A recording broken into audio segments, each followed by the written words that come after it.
Hey everybody, welcome to Off the Shelf Board Game Reviews. This is a YouTube channel dedicated to the tabletop gaming hobby, and this video is part of a video series looking at the game of Mosaic. Now, Mosaic is a civilization game for 1 to 6 players, but it's more of a civilization themed game. This is really more of an area control and a set collection game. Game does play for 1 to 6 players, which means it does have a true solo mode for it. And this video is part of a video series, and we're going to cover some full gameplay for the game. I'm going to play this game as a 3-player game, but this game is one heck of a table hog. To the point that you're probably only going to be able to see 1-player board, which I'm going to have on a separate camera. And of course, then we're going to have our main camera here where we're going to have the gameplay for the game itself. Now, like I said, this game is a little bit of a table hog, so I'm going to try to run through things, let you see exactly how the game plays. Hopefully, this gives you a great idea if this is going to be a game for you. Now, this video is part of a video series. This is going to be a playthrough video itself. If all you really want is just a quick overview, if you want to learn how to play the game, check out my review or actually see a separate video series where I'm going to show you the solo rules using the hero bodice, which allows you to play versus an AI, or if you really want to, and I highly suggest you do this if you play the game as a 2-player game, you can actually use the AI itself with other players, which would be its own faction. Kind of helps push the game, and I'll talk about that when I talk about the review of the game itself. If you have any comments or questions, make sure you leave them down in the YouTube comments down below. I do my best to answer those questions as quickly as I can. You can also feel free to email me at offtheshelfboardgamereviews. That is otsbgr@gmail.com. I do my darndest to answer those emails as quickly as I can. Enjoy the content, you enjoy the videos I put out there. Think about supporting the channel on Patreon. Just $1 on the tip jar can help me cover my costs and help keep the channel growing strong. Remember, this channel is 100% sponsor free. I'm not inundating you with commercials or advertisements for things that you don't need and things you don't want. Everything you see here comes from my own pocketbook, so tossing that $1 on the tip jar is a great way to say thank you. Make sure you like, make sure you subscribe, because I'm working towards my 10,000 in 10 years. I'm about to have my 10-year anniversary here for my channel. It would be fantastic at 10,000 subscribers. Help me make that happen. Come on back, let's start the gameplay for Mosaic, A Story of Civilization.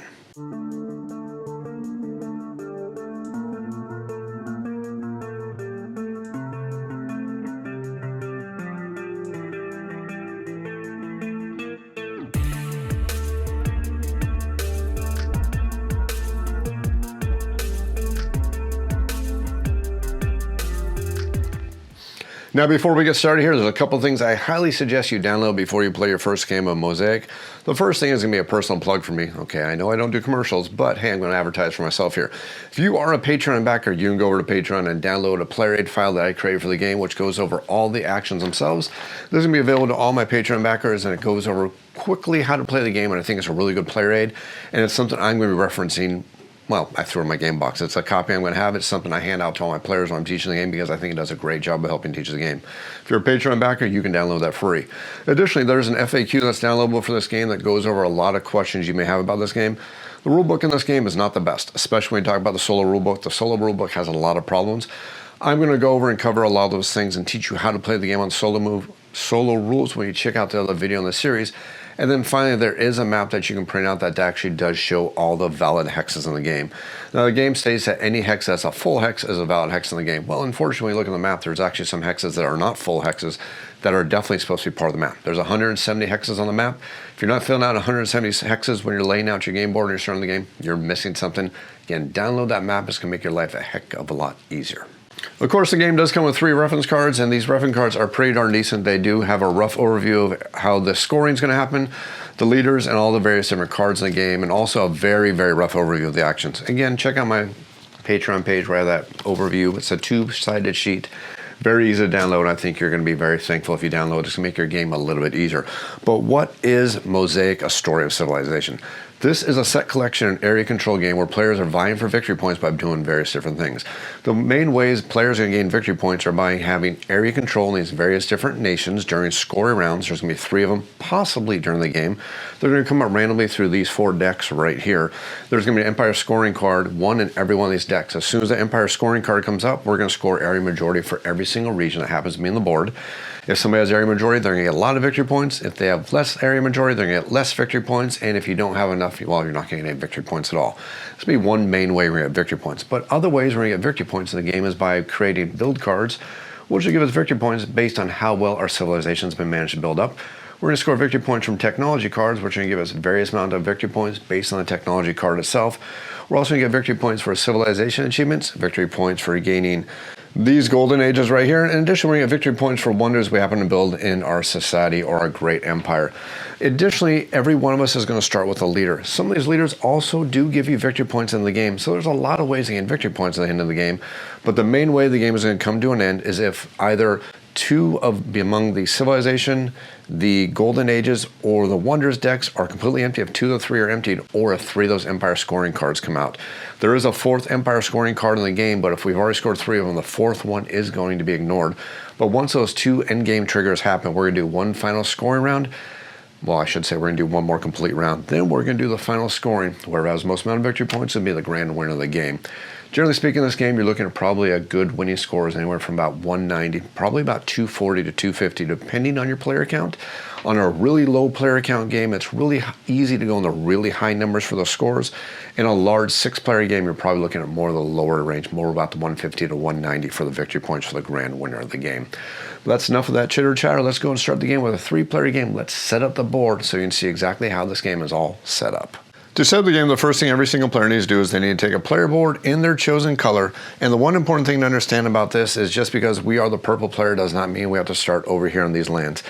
These land colors are not matching the land colors of the empires in any way, shape, or form beyond just being thematic.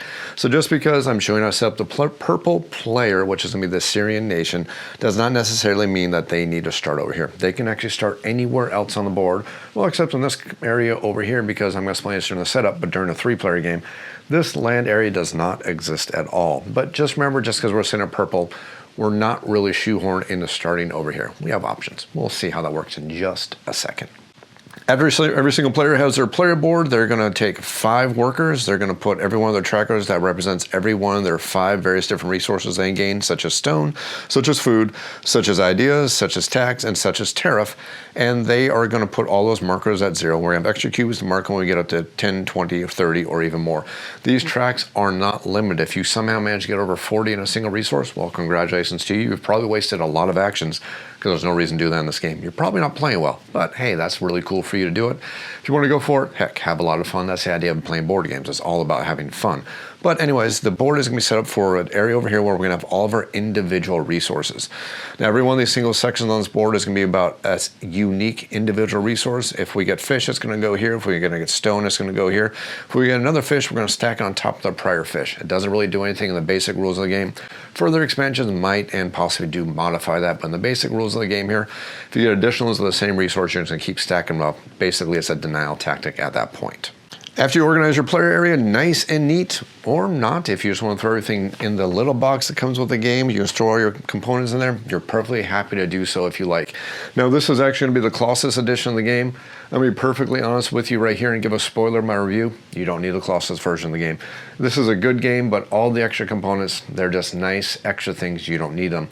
Go out there and get the standard Sphinx version of the game. The game plays perfectly fine with that version. I think you'll be just as happy with that version of the game. But now that we've set up our player boards, next thing we need to do is we need to actually set up the board itself. Now on this player board, you're going to see there's 170 different hex locations. Every one of these hex locations are broken down for these various different nations. You have Italy, you have all the different Egypt, all these different nations on the board. Every one of these hex tiles is going to get a token place on it. We're going to randomize a set of the board. These are going to be resources we're going to be competing for. These resources eventually might be worth victory points for us at the end of the game, but they're also going to give us resources as we're playing the game, and they combo with the cards that are in the game to go ahead and give us those victory points that are so precious. They're going to give us the victory we're so greatly seeking over our opponents. But the first thing we need to do is we need to set up all the fishing tiles on all the various different port cities. Now, port cities are always cities. Cities are never port cities. That'll be really important when we start covering further in the rules itself and when you actually watch that tutorial video. This is a gameplay video, so I'm not going to go too much into that. But what we need to do right now is we need to put on all these various different hexes are going to get a certain kind of token on it. Whether it's a port city, it's going to get a fish token. Whether it's going to be one of these trade cache locations, which are going to give us a one-time resource, or all the other hexes, which are going to give us ongoing resources. You'll see how that all works. But the first thing we need to do is we need to find all the port cities, and through the magic of editing, all of our port cities now have these fish tokens on. Next thing we need to do is we need to start putting out all the cache locations on all these different countries we have. Every single country is going to get 4 of them. They have various different things. Some are going to give us instant coins. Some are going to give us instant ideas. Some are going to give us instant food. Some of them will give them instant stone. And then finally, yes, even some of them will give us Various different levels of that, all the way from 15 for maybe for the coins. Coins are kind of a wild card resource. A coin can be used for, 2 coins can be used for any one other resource in the game, but they're going to give us various different amounts. Basically, the rules tell you to take all these, place them face down, shuffle them up, and then put them out in the various different locations. I'm going to tell you the best way to do this is actually to get a cloth bag and reach in a cloth bag and pull them all out. You're going to find your life much more easy, and it's going to find things are much more quicker. But again, through the magic of editing, we can just... Next up, we have one of the, admittedly, one of the most tedious parts of setting up the game. And I'm not trying to be negative here, just being a little bit truthful. I actually appreciate how this adds to the randomness and the replay variety of the game by having this actually be in the game itself. But I'm not going to lie to you, it's extremely tedious. Basically, you're going to take all these trade tokens, you're going to place them all face down, randomize them, fill them up on every single one of the remaining hexagons, flip them all over. If any of them are X's, you're going to pull them out of the game. If they're any other kind of resource, you'll simply leave that resource in that location. Did I pull out every single X when I just grabbed the whole handful? That is comedy. Nope, at least I got one resource, because otherwise that would have been funny. Anyways, we're going to take out all the X's, and anything that's a resource is going to be left in a space, and that's going to be the setup for the game. That's how they tell you how to do that. I highly suggest that when you're setting up the game, especially if you're playing a 2 or more player game, throw all these tokens into a cloth bag of some kind. Have the other person point at a hex, reach in the bag, and put something there. If it's an X, put it off to the side. If it's a resource, place in that location. It's so much faster and a way, way better at doing that. But luckily, we don't need to do that because we do have something called the magic of technology. And through the magic of technology, we can just simply do this much, much faster because we have the ability to magically snap our fingers. And we have the board fully set up here. Now there's a couple of gotcha moments you have to be really careful about when you're setting on the board. I'm going to cover this when I do my full tutorial video. Make sure you don't put the question mark out on the board. This question mark actually goes with one of the technology cards. That's very important. And also, like I said, be very careful. There are some hexagon shapes that are kind of gotchas. You wouldn't think, since this is a complete hexagon, it's an actual location. Well, if you download that PDF for the map, you'll see that it actually is one of the map locations. Just be very, very careful about that. That's pretty darn important. Now the board is seated. The next thing we need to do is go ahead and take care of the technology deck. Now the technology deck has effectively 3 different kinds of cards in it, but technically only 2 different kinds of cards in it. You have your basic cards, and then you have your starting cards. Now the way you tell the difference is the starting cards will have an S in the upper left-hand corner. The regular cards, ignoring the Empire scoring card, do not have an S in the upper left-hand corner. What you'll need to do is every time you play the game is you're going to fan through this entire deck and find all the starting cards that have the S in the upper left-hand corner. There are plenty of these cards to make sure there's more than enough to have even a 6-player game for everybody to get unique cards that are all the starting cards. The ones that don't have the S on them, you're going to put off to the side, and we're going to take all these cards and we're going to shuffle them up. After that, every single player is going to get 5 of these cards, and we're going to do a drafting moment where all of us get to look at our 5 starting technology cards. We're going to take one of the cards, place it face down in front of us. We're going to pass the remaining cards to the player on our left. Then we're going to get the cards from the player on the right. We're going to look at the 4 cards we're going to have. Take one, place it down, add it into our hand, take the 3, pass them to the left. We get 3 from the right. We're going to take one from the 3, put it face down into our pile of 3 cards now that we have passed the 2 to the left, and we're going to keep doing this until we have 5 cards face down in front of us. I'm not going to do that on this video because I want to make this playthrough a little bit more fun for me. I'm actually going to randomize everything completely because it's a little more entertaining. And when I do these playthrough videos, I'm looking to entertain myself just a little bit as well. And I kind of actually am looking forward to the challenge of trying to make these tactics and these strategies work just with the tech cards I managed to be given at the start of the game. So the purple player has their starting hand of 5 cards. The yellow player has a starting hand of 5 technology cards, and then the red player has their starting hand of 5 technology cards. After that, what you are supposed to do is take the remaining starting cards and shuffle all these into the technology deck right here. I'm going to cover this in a review. I'm going to highly, highly suggest you don't actually do that because there are some technology cards on the starting deck which are impossible to complete at the start of the game. And I've had a few games now where those cards actually came out early, and it basically makes some of these technology locations be dead locations. Because there is very, very few ways that you can actually cycle any of these decks of cards. One of the ways to cycle decks of the cards is by getting a government. You're not going to do that early in the game. Additionally, there's a possible way to get it from a couple locations in the build deck that actually allow you to cycle some of these stacks of cards. Unfortunately, those may not ever come up. Depending on how you're going to shuffle the cards, you're going to see exactly what I mean when I show you how to set the rest of the deck. So what I highly suggest, again, this is a homebrew rule. Some days words are hard. Instead of shuffling all of these starting cards into this tech deck, I suggest you take about half of them, shuffle them into the deck, and put the other half on top after you shuffle. I think that is a much better way to do it. That ensures you're not going to get any early technologies which are going to cause some bottlenecks, and it's going to be a little bit of frustration when you play the game. Again, 100% a home rule, but it's one I use every single time. There's a couple other home rules I use. I'm going to cover them as we're playing through the game, but I'm definitely going to emphasize when those are home rules. For example, I will never play this game as a two-player game without including the hero bodice AI. Every time I play this game as a two-player game, I'm throwing in the AI because it forces the players to stop resting on their laurels, and it puts pressure on all the players. I'll talk about all that when I do the hero bodice playthrough of the game. So we have half our deck that we're going to place on top, and we have the other half of our deck which we're going to shuffle in. We're going to go ahead and shuffle these in super duper quick. I mean, this is going to be the laziest shuffle in the world because, hey, this is a video. Time is sensitive and your time is precious. So after we shuffle that up, we're going to place these starting cards, again, homebrew, on top. Next thing that we need to do is we need to figure out if we're playing a 2-3 player game or 4 to a 6 player game. Either way, we're going to break the technology deck into 3 fairly equal stacks. If we're playing a 2 or a 3 player game, we're going to take the Empire scoring card and we're going to shuffle it into the middle stack. If we're playing a 4, 5, or 6 player game, we're going to shuffle it into the bottom stack. Since I'm showing a 2 or 3 player game, I'm going to shuffle it into the middle stack. And after we shuffle it into the middle stack, we're simply going to place it back in the center here. So just so you know, I'm not cheating. It's not the top card. I would not do some of that dirty. After that, we are going to take the top of the deck. Remember, this has all of our starting cards, like I said, as the homebrew rule. We're going to stack that on top of the middle, and then we're going to stack the middle on top of the bottom. Once we've done that, we're simply going to place our tech deck over to the side, and we're going to draw the 5 top cards of the deck. After we do the tech deck, the next thing we need to do is we need to put together the build deck. Now, the build deck is going to be basic, same idea. Again, we're going to take out the Empire scoring card, and we're going to split the deck. This time, we're going to do it exactly in half.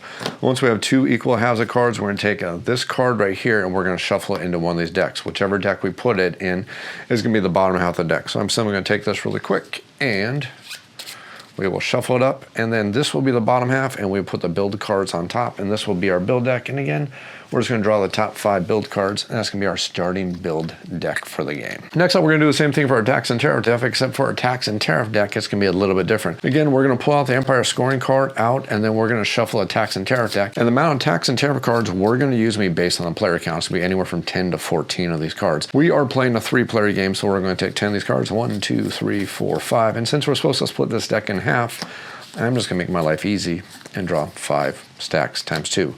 The rest of the cards are going to be taken out of play. I'm going to be lazy and just put them over there on the bottom. Understand these aren't actually in the game. And to signify that, I'm actually going to flip them upside down just so I remember and don't accidentally use those cards. Again, just being a little bit lazy because I can. And we're going to take the Empire scoring card and we're going to shuffle it into this stack of cards. It'll be placed on the bottom. We'll place the other stack on top. So we have 11 cards, and these are going to be the 11 cards in our game. Once that stack of 11 cards is completely gone, we are going to start using this tax and tariff option down here on the bottom of the board. Again, we have to use up all 11 of these cards. Again, I admit I was being lazy, but I don't want to get up in the middle of a video and disrupt everything to put those cards away. Finally, we're going to do the same thing with the population deck. Again, the population deck, we need to remove that Empire scoring card. We're going to take out 10 cards. Again, it's going to be based on the player count. Anywhere from 10 to 14 of these. 3-player game is going to be 10 of them. So the first thing I need to do is I need to shuffle these, and now these can be anywhere from 1 to 4 population. The one thing you want to try to avoid doing is getting a lot of the 4s in there. You could actually go through there and seed this. There's been a few games I've played where I've actually seeded it to make sure that it was a good variety of everything and then shuffled it. But if you want a little bit of chaos, just shuffle all of them. And in this case, we do need 10 cards. So 3, 4, 5. 1, 2, 3, 4, 5. Again, I'm being lazy. I'm putting the population deck down here because I don't want to disturb the video. And I'm going to take all of these and I'm going to bump things on the board because, hey, it's more fun to do that. Take this Empire scoring card. We're going to shuffle it into the bottom half of these population cards right here. Once we've done that, place the other stack on top. Place it over here. Again, we only have 11 cards. I have that face-up stack because I'm being lazy. I admit I'm being lazy, but the reason why I'm doing that is because video time is very, very important. Your time is precious. I don't want to waste it with a lot of extra stuff in this video that should be edited or cut out. That is it for our population deck. That is setting up all of our decks of cards. Now we get to go on to the next step, which is figuring out exactly which civilization achievements we're going to have in the game. And every time you're playing this game, unless you're playing the solo rules, you're always going to have 9 of the same golden ages, 9 of the same wonders which are in the game, and I have my wonder miniatures placed out over there. And then we have 15 civilization achievements. Unfortunately, we're not going to have all 15 of these in the game. We're only going to get 9 of these. So we're simply going to shuffle these however you want to do it, and we're going to need 9 of them. Well, 9 from 15 is 6, so I'm going to take out 6 of them really quick. So 3, 6, Math is easy. That should let us know that we should have 9 of these left. Now these are going to be face up, so all the players know which one of these civilization achievements that they can work towards. These are very much a strong victory point resource in the game, such as this one says, first person to 15 stone production and claim. Now you have to claim these to get the victory points, and get 6 victory points. 12 population, 6 victory points. Farming civilization, 6 victory points. Seafaring civilization, 6 victory points. Wealthy civilization, 6 victory points. A well-governed civilization, 6 victory points. Trading civilization, 12 victory points. Urban civilization, 6 victory points. And then great builder civilization, 6 victory points. Back to the home rules. Anytime when I play this as a home game, I make sure I do not have these 2 achievements in the game at the same time, because this achievement actually works towards this achievement. So if you have 3 port cities and 2 regular cities, you actually score both of these. I think that's a little bit unfair. Well, maybe unfair is the wrong word, but I don't like to do that. So whenever I get these 2 civilization achievements in the same game, I actually take one of them out and randomly replace it with the other one. Again, that's a homebrew rule, so I'm not going to do it in this game because I don't want to give too many homebrew rules, because that's going to just confuse things. Now, these achievements are placed face up, and like I said, all the players get to look at these at all times and always know which ones are available. Those 9 civilization achievements, the standard 9 golden ages, and the standard 9 great wonders of the civilizations are always going to be in every single game. Next up, we need to get our starting player. I'm going to do this easy. Red is going to be the starting player. And once we figure out the starting player, it's going to go red, purple, and then it's going to go to yellow, and that's going to be our player order. So now we figure out the player order. In reverse player order, every single player is going to get their leader. So yellow would go through this entire stack, pick their leader. Purple will go through the entire stack and pick their leader. And then red is going to go through the entire stack. Again, I'm going to be fun, and yellow's leader is going to be, drumroll please, the magistrate. Next up, we need to figure out exactly what the starting leader for the purple player is going to be. Again, drumroll, we are going to get the general. Okay, looks like purple is going to be our warlike civilization. And then finally, red is going to be the merchant. So merchant for the red player. Again, in the real game, we all get to select. I'm trying to make this as fun as possible. You want to make sure you're picking your leader that goes great with your starting technologies. Again, I want a little bit of a challenge for myself. Now, just so we are fair with the full real rules of the game here, because I want to make sure everybody understands what the real rules for the game are, because I know people appreciate my videos because they teach you how to play the game. Once you pick your leader, this is the time when we would each do the draft of the deck of cards. So, for example, just to show you how this would work, I, as the yellow player, would look at the fact that I'm the magistrate. I'm going to look at my starting hand of cards. I'm going to pick the card here that helps me the most and pass along to the next player line the cards are going to help them the least, because I know the next player in player order is going to be the red player. Sorry, we're going clockwise. So I look at my hand of cards and I would go, legal code can actually help me as a magistrate, because you see the symbols match and plus the cards work together. And then look at the other things and see that, well, I don't want citizen levy to make it all the way to purple, so I want to hopefully make sure that doesn't happen, but I can only control so much. Writing is really good for me, so I basically look and say, I either want writing or I think I want legal code. I, as a yellow player, would take Leo Code because I think it's actually a better starting card for the magistrate. I would take all 4 of these cards, pass it to the red, who would be doing the same thing. And then eventually, red would take one of these cards. Let's say I took that. Purple would take one of these cards, take that. And then this would come back to me, and I'd look at these 2 cards, pick one, the other one would go to the last player. They wouldn't get a choice. So that's how it would work. Again, I'm simply doing this because I want a little bit of a challenge for myself and see if a little bit of randomness can add a little bit of chaos in this playthrough and make my playthrough a little bit more interesting for me. So now that we've shown you how to really play the game with the draft, we have the player order set because red is going to be the starting player. Now what we need to do is every single player in player order needs to pick their starting city. Now when you start up with a starting city, this is not a build action. That's very, very important, because the build action specifically is the only thing that adds money over into the holding area. So anytime you get something that says take a city or gain a city or something like that, you're not going to operate the holding area here. It's only the build action itself, and placing your starting city is not a build action. Additionally, it's also very important, like I already covered, to understand just because you are a certain color does not mean you are locked into a certain part of the world. Again, this isn't a true civilization game. This is an area control and a set collection game with a strong civilization theme attached to it. So you can start with your starting city anywhere in the world that's most advantageous to you. That's going to give you the greatest start for the game. So let's go and do our starting cities. Again, this is not a build action, but we're going to start with the red player. Now the red player is looking at the board, and basically what you want to look for is the highest payout cash tiles, which also sorry, I'm going to say words wrong because it's just my thing. Cash. The highest cash tiles on the board, because They are free resources at the start of the game, and resources are so precious. This is one of those games where the work action is the last thing you want to ever do, because the work action is not giving you victory points. As a matter of fact, the more times you're doing the work action, the more times you are losing this game. Every time I've won this game, it's because I've done the work action as little as possible. Not saying the work action is worthless. I'm just saying it's the last thing you want to do unless you're working towards a very specific strategy in this game. Now, there's a strategy that can work, but requires a certain amount of tech cards and a certain amount of build cards that come out during the early parts of the game. So just something to think about. So basically what I'm looking for is coins. While they may look good on the surface, because any 2 coins can be one of any resource, understand that means that every one of these coin tiles is actually worth half of what they say. So this is basically 7.5 resources. This is basically only 5 resources. Yes, that's wild resources, but let's focus on our strategies. So for the red player, I'm thinking that as a red player, I want to build up a lot of cities because we are the merchant, which means we want food. Food is one of the biggest resources you need because food is needed for population. You can't build cities without population. So short version, boom, I am taking this city right here, which is going to give me this tile right here, which is immediately going to turn into 10 food. So we will take 10 food, and this will be removed from the game after we gain our 10 food over there. Move that from the board, and we are happy. Next player and player can go, which will be the purple player. Now, the purple player is going to be the general. Now, the general we know wants to spread out across the board, bring out his armies, and do all that wonderful stuff. So that means money is actually really important for them, because you need money to build your armies and you need money to move your armies. Now, we're not pigeonholed. I'm just trying to tell you that's a rough strategy we can do as a general. So ignore everything I just said about money being only half its value. Money is actually very, very good for purple for the Syrian player, because then we can build our armies. 15 money, if you look over here, for them can be 3 units, because they're the only person who can build 3 units versus everybody else who can build 2 units at a time. Plus, if we get lucky and the catapults come out, plus the tech cards allow us to have a cavalry, you can see how they can change our gameplay quite a bit. So that's a lot of words just to say that we are going to take this location right here.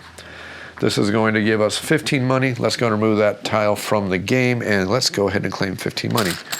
$15, and we're happy-go-lucky. Next up is going to be the yellow player. Yellow player is playing the magistrate. Now, the magistrate kind of has an interesting way to play their game. They can convert 1 population to 20 of any currency at any time, which basically means that food could be good for them. Now, there already was a 10 food which was taken. I think there's still a 9 food on the board. Am I losing my mind? I hope not, because of all the things I lost in this time, I miss my mind the most. I see a 4 food. I swear, okay, there's a 7 food. Yeah, it's not that great. I am not seeing a lot of good food. So, because food is production, production is food is population, population is any wild card resource that we want. But if you really think about it, no, yeah, it could be a good strategy. I have never actually played the magistrate. I've played the merchant. I've played the general. I played the not scribe. Yeah, is it scribe? I think I played the scribe. I think I probably played half of the leaders in this game so far, and I know I played the general 3 times because I actually like the general the best. So I am thinking we start with food. If I can get another good food production, or if I can get ideas might actually be good for the magistrate. I think I'm actually going to lean towards an idea strategy.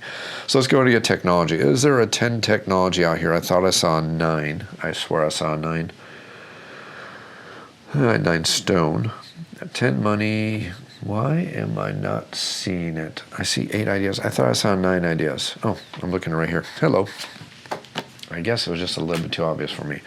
So let's go ahead and take the 9 ideas, because I don't think there was a 10 ideas out. Was there? Oh, there isn't now. So we are going to take 9 ideas.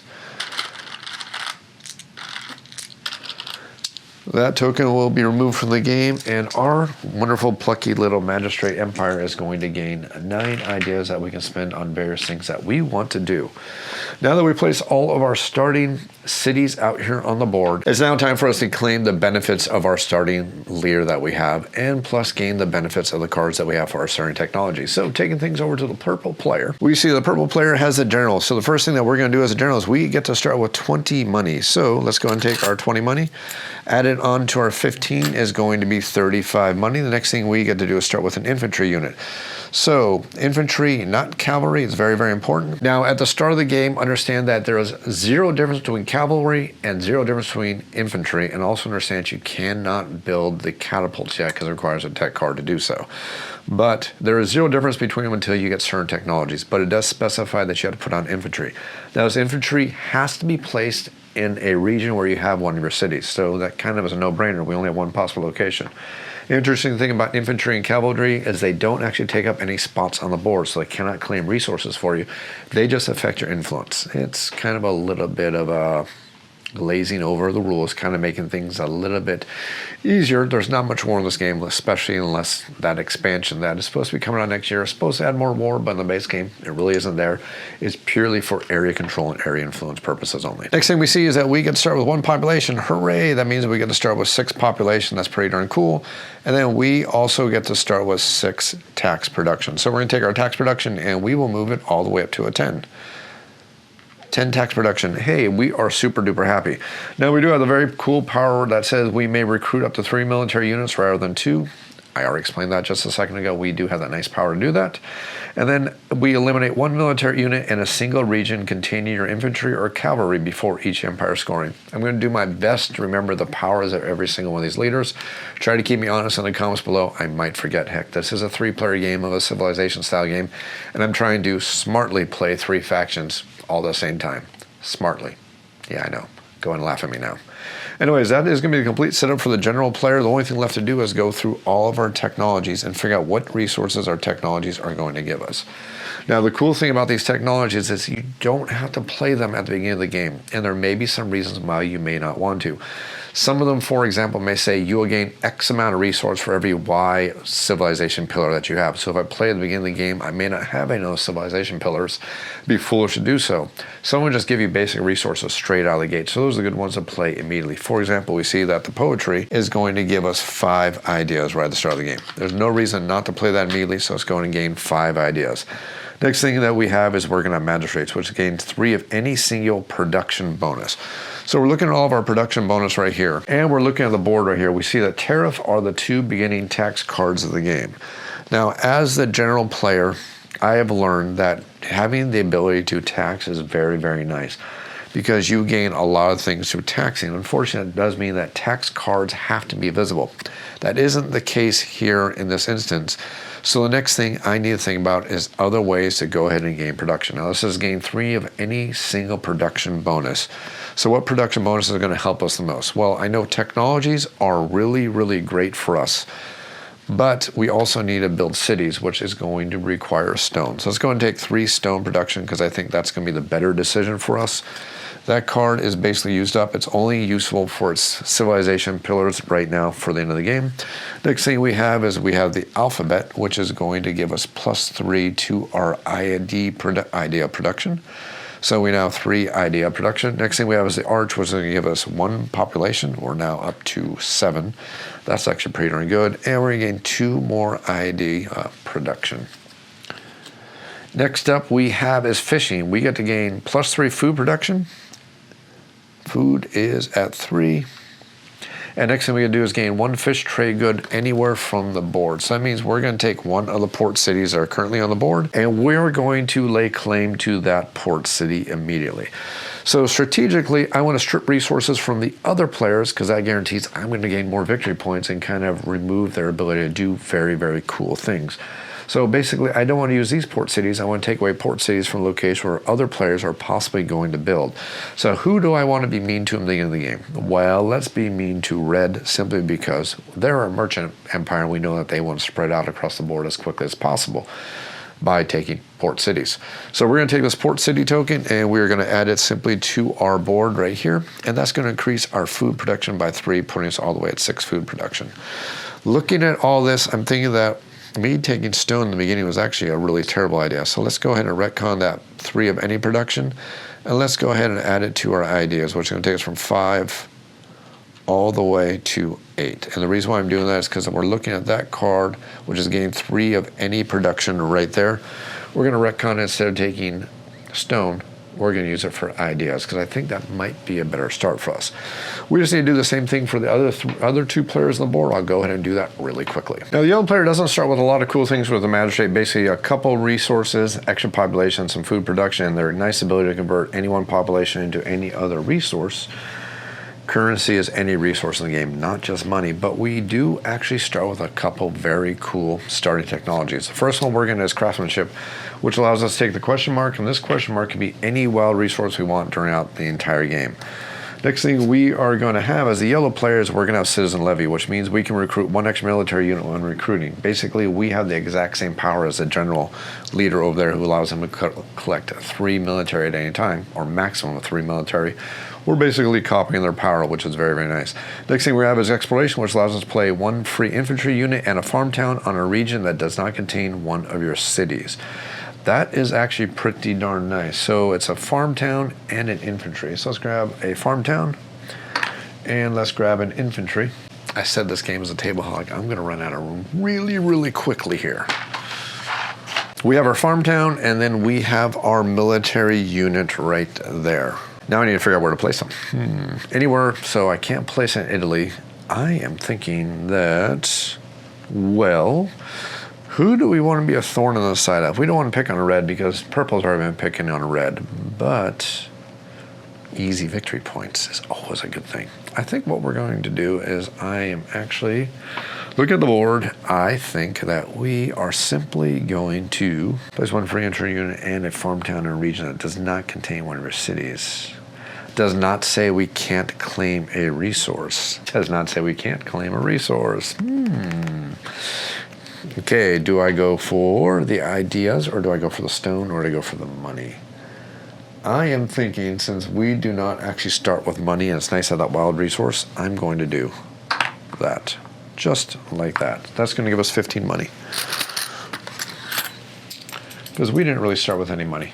And I'm liking that idea. And then our military will be just like this, and I'll place them like that so I can remember that they are in that location. That is exploration taken care of. Next thing we have is writing. +1 idea, production, 1 played per book. Okay, so this is like I said earlier where it matters in what order we're going to play things. I could, if I really wanted to, not even play that card yet, but I think we're going to do it because I have legal code and I also have exploration, which is going to be perfectly fine. So this is gain 3 of any single production. I'm going to take that single production as ideas, which will put us from 2 all the way up to 5 idea production. And then we are actually going to play this writing card. I could save it like I said, but I think I want to play it right now. We have 1 idea production per current book that we actually have. It does require a book for us to play it, which we have because we have 2 already out. So this is going to give us extra idea production. Do I want to play it right now though? Play it or not? I think we're going to play it. And we will get total amount of production based on the total amount of books that we have currently in our empire. So let's go ahead and take care of that really quick. And let's just go over to the red player. And the red player we have is a merchant. They're going to start with 30 money, which is pretty darn easy to take care of. 1 manufacturing town, which has to be attached to one of their cities. And, well, let's go ahead and get that resource, get that started right there. We have +5 tariff production, which is great for them because we see that there are a lot of tariff cards out on the board. 1 is actually 3 times unique trade goods, which is, well, that's better than our special power.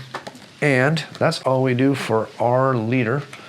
But now we get our technology card. So we have +3 food production. Next thing we have is 1 population +1 food production. Puts us at 6 population. Next up we have is quarry, which is +3 stone production. Next up is going to be trade routes. Can we play? We can play trade routes because I put the face down beforehand. Ooh, that's some smart planning on my part. Actually, it's totally random. I wasn't paying attention. So +3 tariff production, and we're going to gain $10. So that puts us 8 production. Gives us $10, which means we now have $40 to start things. And then our final thing is going to be drama, which is going to give us 5 more ideas. This was a very, very long setup, and I do apologize for that, but I wanted to see how the game sets up because this is very important. A lot of the strategy of the game comes right in the beginning based on your setup. This kind of sets your ball rolling towards the strategies you're going to use. Now that we've done this, you're going to see that things are going to hopefully go a heck of a lot faster because now we get to start playing the game. And showing you exactly how the game works. But before we go anywhere, I almost forgot to remember we are playing a 3-player game, which means Hispania does not exist. Just to help remind myself of that fact, since I'm probably get distracted, since I'm trying to look like this, I'm not a total idiot when I'm playing this game, is I'm going to put the wonders out here on the board. Normally when you play the game, you don't do this. I'm simply doing this to remind me that Hispania does not exist. So that means when it comes to movement and everything like that, pretend that this part of the board has just been chopped off. It does not exist at all. It can't move through it, can't do anything there. It does not exist.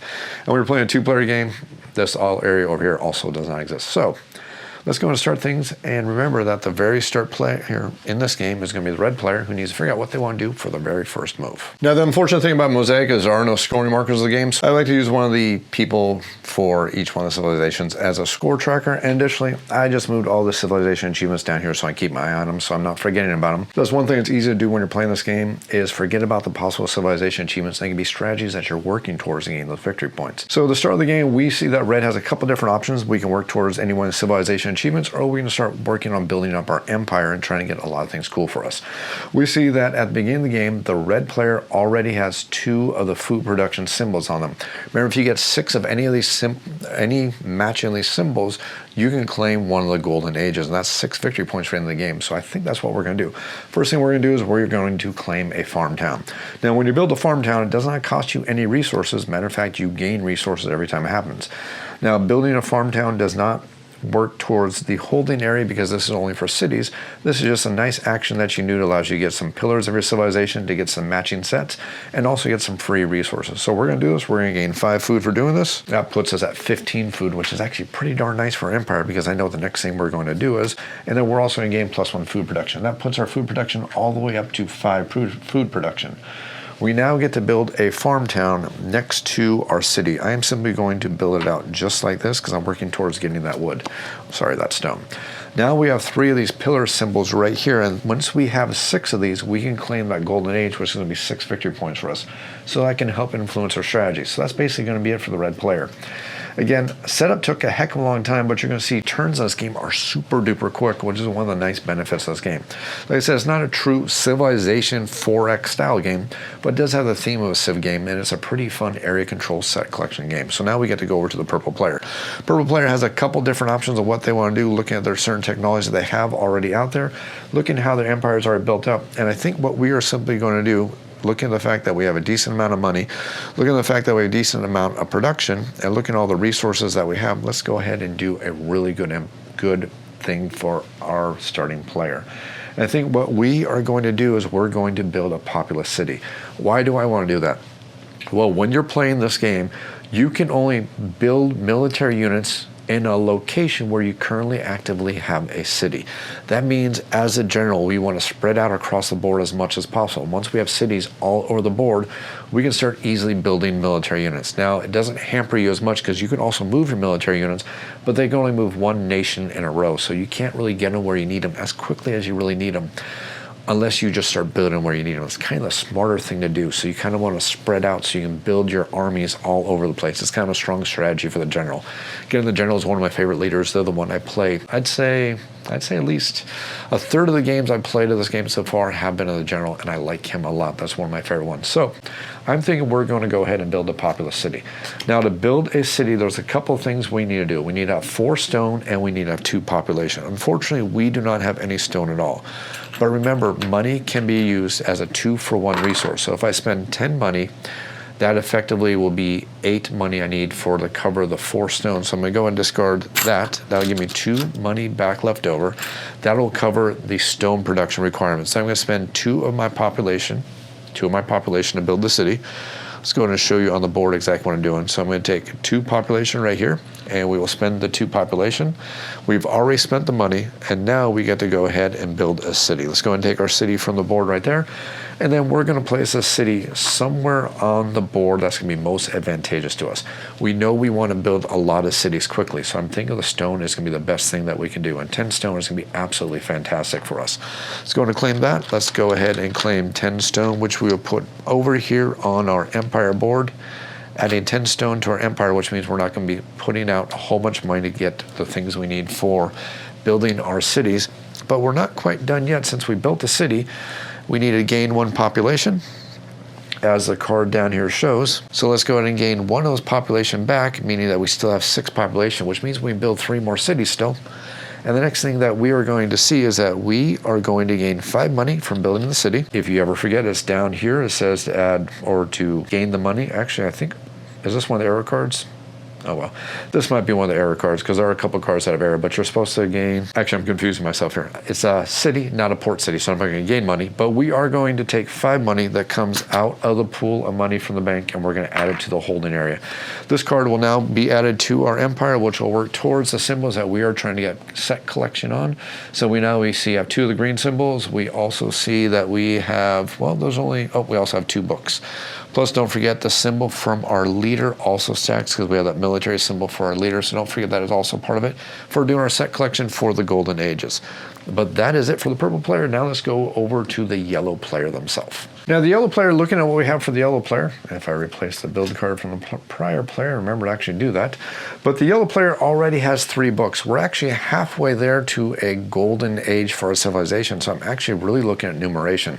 Numeration is actually a fantastic idea early in the game because we don't really need to be building all over the board early in the game, unless we're really working towards getting those cache tiles, which could be a good idea, but I'm trying to break up the strategies among all of our leaders here so you can kind of see all the various strategies in the game. So we're going to go ahead and spend 5 ideas, and we are going to take numeration. Now again, numeration is going to give us +3 to our idea of production. Our idea of production is all the way up to 11 now, which is pretty darn good. We can actually do a technology strategy if we really, really want to. But again, the most important thing I really liked is this is going to be our 4th book. If we get 2 more of those book symbols, that allows us to claim a golden age. I'm actually liking that idea.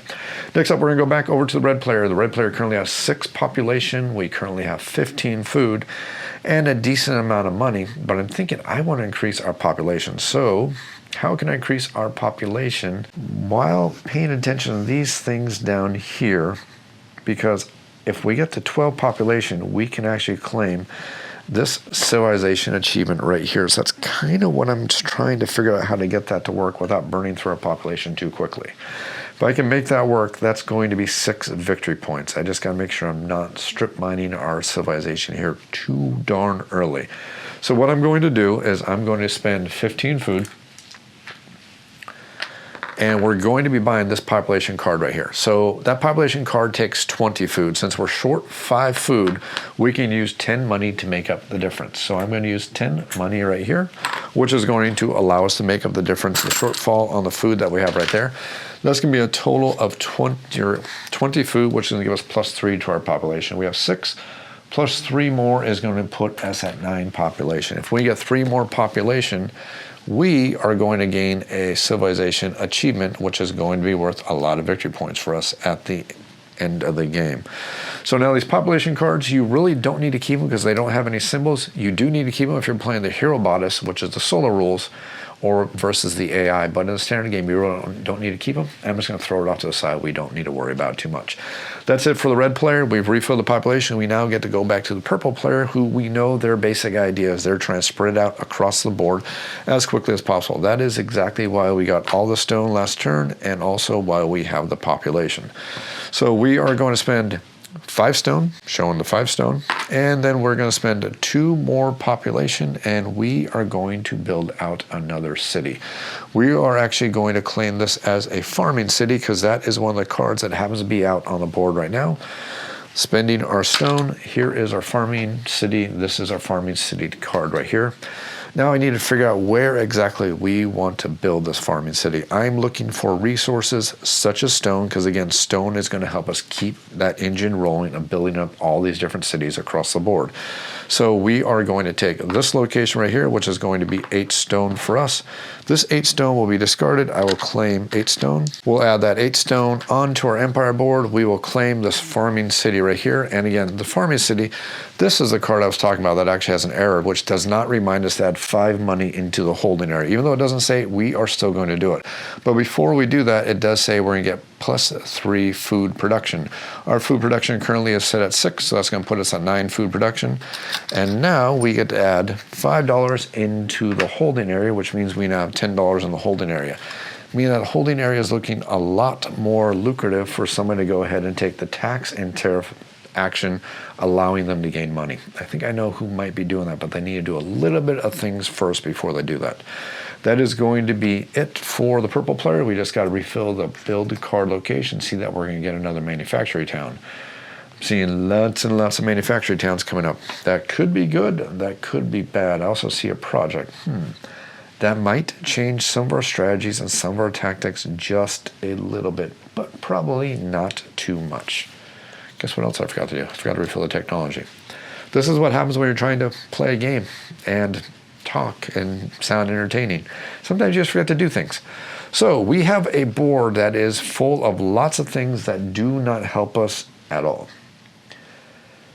How do we want to do this as the yellow player? As the yellow player, again, we are looking for books, which means we need to cycle this technology deck as quick as possible.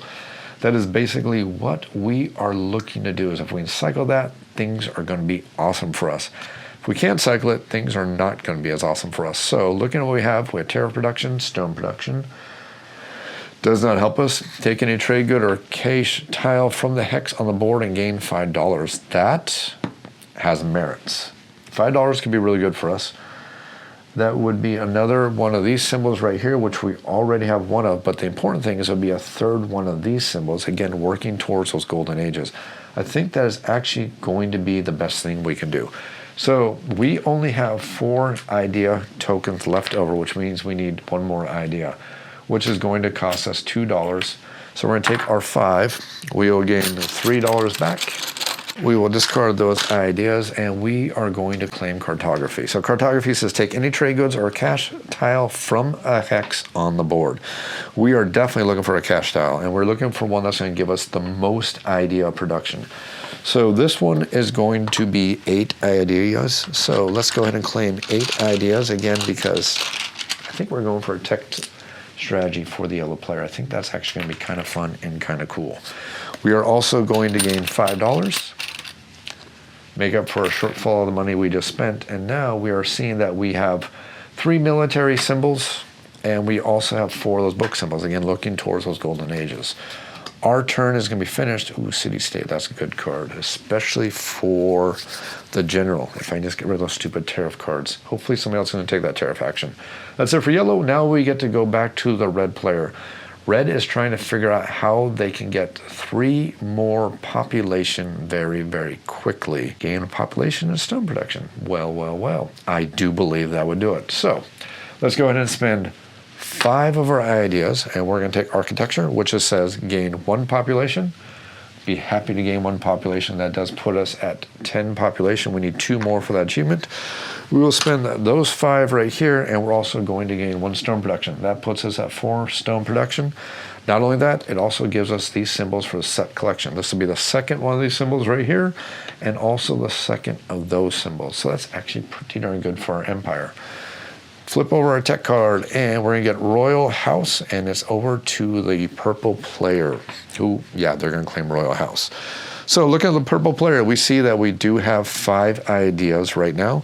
Let's go ahead and spend those 5 ideas really quickly, and we will claim the Royal House. Now what the Royal House is it's going to be victory points for us at the end of the game, and it's also going to give us tax reduction. It's also going to give us $10 right here and right now. And don't forget the nice little set collection symbol. This will be the second of those symbols that we have. We'll add this to our empire after we add 3 to our tax production. So our tax production is going to go up from, we're currently at 10, so we're going to go to 13 tax production. We will gain those $10, and now we get to go back over to the yellow player. So before yellow gets to go, let's see what we're going to gain. Population and food production. Well. Things are looking interesting very, very quickly. What do we want to do here? I have lots of options. I have a heck of a lot of options. Things are pretty darn cool for us. So we are tying right here in influence. If we get an empire card here, we're winning the influence game over here. We don't have any influence anywhere else. So I am thinking that if we start building cities, it may be good for us. We have the stone, we have the people to do it, and if I do that, I can get more ideas, which is going to allow us to get more of the technology cards, which is what we really want. So I want to start seeing ways I can get more of these idea tokens or get money, which would be another thing. So we have a 4 idea, we have a 5 idea right here. This actually may not be that bad, but I'm thinking actually 7 ideas. I think this is actually going to be the thing we're going to do. So we're going to spend 5 stone, which will give us 1 stone back. We will spend 2 population, and we are going to build a city. So the city we are going to build is going to be in a place where we can get the most ideas, which I do believe is right up there for that 7, if I'm not mistaken. Stone, food, 5 ideas, 4 ideas. Yep, I am seeing right here. So now we have the most majority right there. We are going to gain 7 ideas, and that actually looks really good for us. Now we have the area majority, and things are looking pretty darn good for us there. So red player, we know they're basically barreling forward to try to get to 12 population. So we are going to spend $10, and this is going to be worth 5 ideas. So we're going to spend the $10, and we are going to take villages. Villages says gain 1 population plus 1 food production. Our food production is now going to go up to 6. Not that great, but the important thing is now we have 11 population, and also we have these symbols. That will be the 3rd green symbol, and that's going to be the 2nd of that symbol. So that's something to pay attention to because we want to start getting those golden ages. That's going to be absolutely fantastic for us. Let's go and replace that technology card with pottery. That does not help the purple player. But what does help the purple player is doing various cool things because we have lots and lots of stone and we have a little bit of population. Remember, we want to spread across the board as quickly as possible. And money is good for us because we can use money for military units. So having thought about that, we are going to look over here and we're going to spend 2 population. We will spend 4 stone. Still having 10 stone left over, we will grab 1 more city, and then we are going to build a city in a location that's going to give us the most possible resources while spreading across the board and possibly leeching on victory points from our opponents when we get to those scoring phases. So I am seeing stone, which can be good. I am seeing food, which can help fix our population problem that we are just about to run into very, very, very quickly here if we're not careful. So I am thinking that 9 food, or do we go for the 8 food to spread out?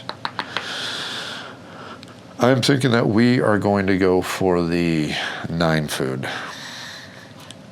I would like to spread out. Actually, you know what? We have manufacturing towns. I think we're going to do this. I think this is going to be the better idea. So we will take this token. That is going to give us 8 food. We will add the 8 food onto our empire board right there.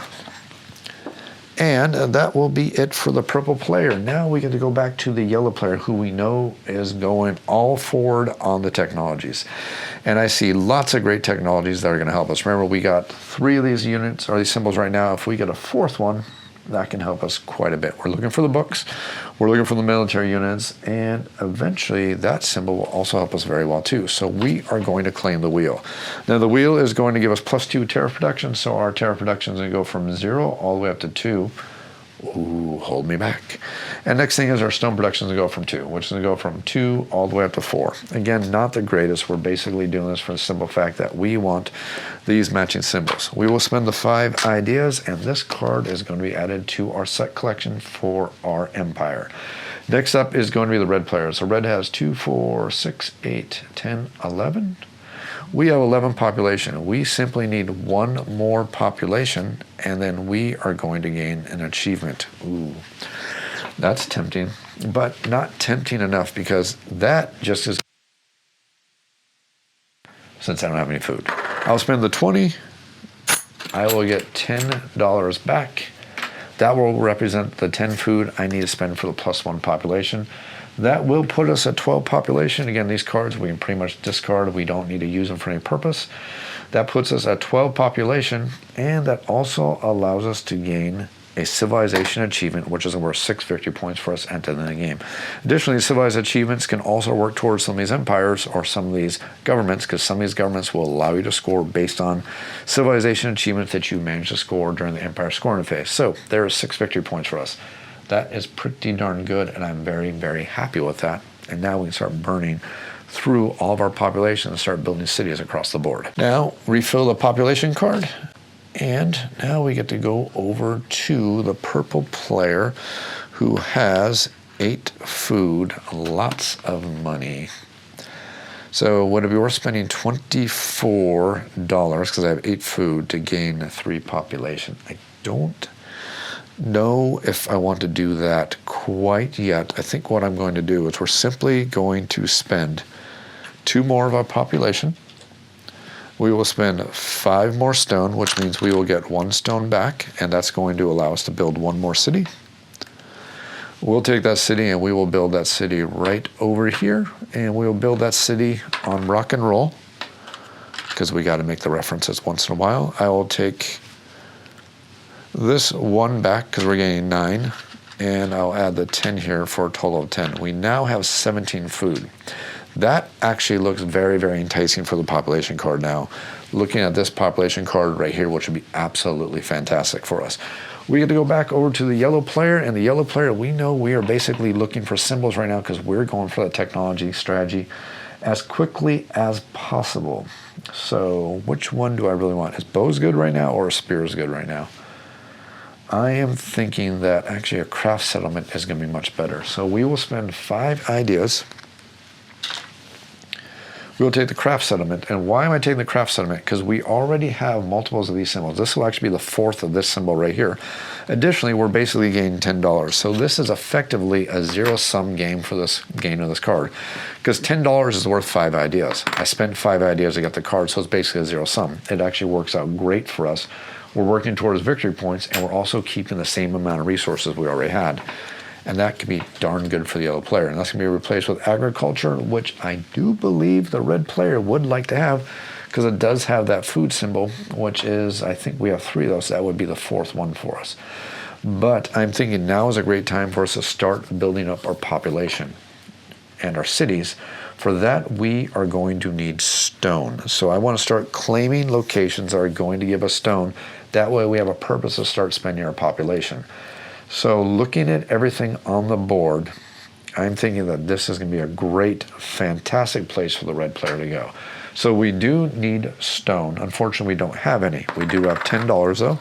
So we are going to spend this $10, which will give us $2 change back. That is going to represent the 4 stone we need. And then we also need to burn off 2 of our population to do this. And that's going to allow us to build a city. We'll build this city over here just like that. That's going to give us 9 stone, and that will allow us to build 2 more cities, and we definitely have the population to do this. So this is kind of cycling through for the red player. You see that we're using basically 3 different strategies for all these players, and you're seeing how all these strategies can actually work pretty darn well to gain us victory points. Let's see if it's going to work for us in the end game, though. That's going to be the important thing to see. That is it for the red player. Now we get to go back to the purple player, who has lots of food and no population. Remember, we're trying to build all across the board because that is our basic strategy. So looking at the purple player, we see that we have 17 food right now. We see this population card right here is going to cost us 20 food to gain 3 populations. So to do that, we will spend 5, 10, 15, 16, 17 food. We need 3 more food. That can be $6. So we're going to go ahead and spend $6. Looking over our board, we see that we have $6 pretty darn easily. Let's go and spend all those resources. We will claim this population card right here. Again, the population cards, when they're used, you can just pretty much discard them. The only thing that's important is this is going to allow us to gain 3 population, which doesn't go nicely with all of our stone, which allows us to keep on building those cities all across the board, which is, again, the kind of strategy we're going for. We're looking for those empire scoring cards to come up so we can get the majority and score those great, awesome victory points. Back to the yellow player. So we have 4 red symbols. If I can get a 6th red symbol, that would be great. I'm also looking for a book. I'm also looking for this symbol right here. I only have 1 of these, so that'd be a 2nd. So while that could be good, I am actually thinking that we want pottery. Pottery's going to do 2 things, or not pottery, we want spears. Spears is going to be really, really good for us for a couple different reasons. The big thing is that's going to allow us to put out more soldiers, more military units on the board, which is going to give us more area control, which can help us get victory points. The cool thing about this game is if I were to put out a military unit, let's just say I put out a military unit in this section right here. Even though I don't have any cities over here, this still gives me 1 point of influence. That's still worth 2 victory points for me. So doing so is actually not a terrible idea. Building that could help me kind of leech victory points out all across the board. Because we see right here, we have majority right here, so that's going to give us 5 victory points. We have majority here, that's going to give us 4 victory points. But if I put 1 cavalry unit right here, that's going to be 2 more victory points just for a cavalry unit or infantry for the spears card in this case. That's going to be actually really darn good. Additionally, if I was going to be really, really sneaky, I could put them over here, kill this off right here, meaning that we would all be tied for first place. Ties for first place gives everybody victory points. Ties for second place gives nobody victory points. So getting 2 guys over here could actually be really good. So killing 2 birds with 1 stone, we're going to get a symbol. Plus, we're going to get some influence. So I am actually liking how that's going to work out. So that's a long-winded way to say I'm going to spend 5 ideas. Let's spend our 5 ideas really, really quick. And we will claim spears. Now, spears says gain 2 infantry units and then eliminate 1 enemy military unit in a region containing your infantry unit. May be placed in any region. Generally speaking, like I said earlier, when you place infantry, they have to be put out in a location where you have a city. We don't need to really worry about it because we actually have a city here, so we're not really using the extra power of the card. We're using this power down here. It says gain 2 infantry units. So let's go and gain our 2 infantry units. And we will add those 2 infantry units here on the board right here. Remember, infantry and cavalry and catapults do not take up hex spaces. We will use the right color because we're playing the yellow player right now. That could have been really funny. Let's do this right. Yellow is going to place out there, so we are actually using the bottom power of the card. That's what happens when you play too many players at once. You get confused. So this is going to be completed except for the part that we need to pick a cavalry or a unit to kill. We will kill that unit. Purple will gain that back into their supply. Units that are killed are not removed from the game. They simply go back into the supply. This is definitely not a dominant species. Oh, I love dominant species. Anyways, that gives us area control here, and that ties it up for us, and that actually looks really darn good. And that's it for the yellow player's turn. Technology card is going to flip over, and we will get tiles. Well. Red can use tiles. Plus 2 victory points for 1 at the end of the game, plus 2 stone production. Don't really need that quite yet. Oops. Guess what else I forgot to do? The population card. Got to keep me honest here. So I am thinking that I have forgotten the holding area multiple times. Darn it. So this is what happens when you're trying to do lots of things at once. I forgot about the holding area, which should have been getting money every time we were building those cities. I completely think I forgot to do it a couple times. So let me pause things, re-figure out how much money should be in the holding area, because I think actually red is going to take the Terra faction. You'll see why in just a second. The sad truth is it just wouldn't be a playthrough video if there wasn't at least one mistake, because this isn't easy to do. Anyways, I can quickly do the math and see that there are 9 cities on the board. 1, 2, 3, 4, 5, 6, 7, 8, 9 cities. 3 of them start on the board, so I leave 6. 6 times 5 is 30, unless I'm forgetting something that was really important or messing something up on a production that I am not thinking about. That means that we should actually have 330 in the holding area. I really hope this is right. If not, leave those comments down below. And again, I do apologize to everybody. Trying to control multiple factions is a little bit challenging, especially when you're trying to play these factions intelligently, and I'm really terribly sorry about that. So, having said that, I think we are going to build a little bit for the red player who wants to spread out just a little bit more, because we have the population and we have the stone. But do I want to focus on gaining money resources? I think I do. So having said that, we're going to spend 4 stone. Here is our 4 stone. We will burn through 2 more population because we don't really need our population as much anymore. And we are going to build a city. Now, I am thinking that we want money resources, plus we want to spread out across the board. That's a 10. Is there another 15 left on the board anymore, or is that 15 gone? I do believe it has been claimed. I will place right there. That will give us $10 for the cache tile.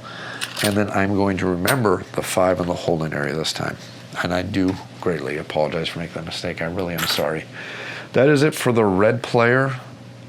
Now we get to go back to the purple player. So purple player has lots of options of what they want to do. Unfortunately, we have two very expensive population cards on the population stack, which is not exactly in our favor because we want to push forward towards the empire scoring, which means we want tax, population, and building decks to get emptied as quickly as possible because we are going for an area control strategy for us. So having said that, we have lots of money. We can either go for building a city, which we have the stone and the population for, or we can start putting military units on the board.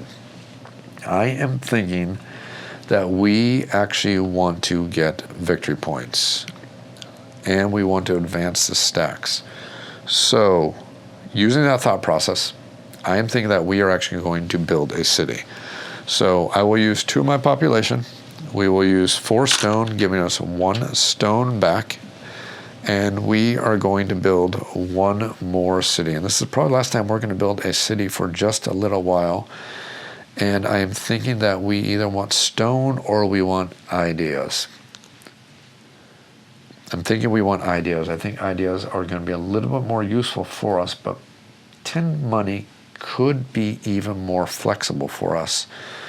So I think what I'm going to do is I'm going to take this spot right here, which is going to give us $10 for our empire, and then 5 more for the holding area before I forget again. So we will take the $10, add it to our empire board right there. We're getting quite a bit of money. And I think that is how we're going to do things. Now we get to go back to the yellow player. And the yellow player, we pretty much know what we are doing as a yellow player. We are burning through the technology deck because we want to get those golden ages. I think we are going to take bows as the yellow player. Bows, we could hold on to bows because we know purple is eventually going to start building military again. But if we do it right now, we can claim the golden age. And doing that golden age might be a good idea because when you claim these golden ages, they also give you additional bonuses. For example, if we do this golden age right here, we're going to get the heroes, which is going to be 2 military units, infantry or cavalry, plus 6 victory points.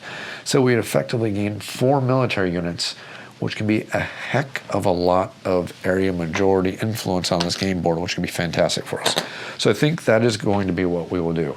We don't have any more ideas left, so we're going to spend money at this time. We're going to spend 10 money. Cost 5 ideas, so we're not going to get any money back left over. We're going to use the bows first, which is going to gain us 2 cavalry units for the yellow player. And again, this time it's going to be for the yellow player, not for the red player.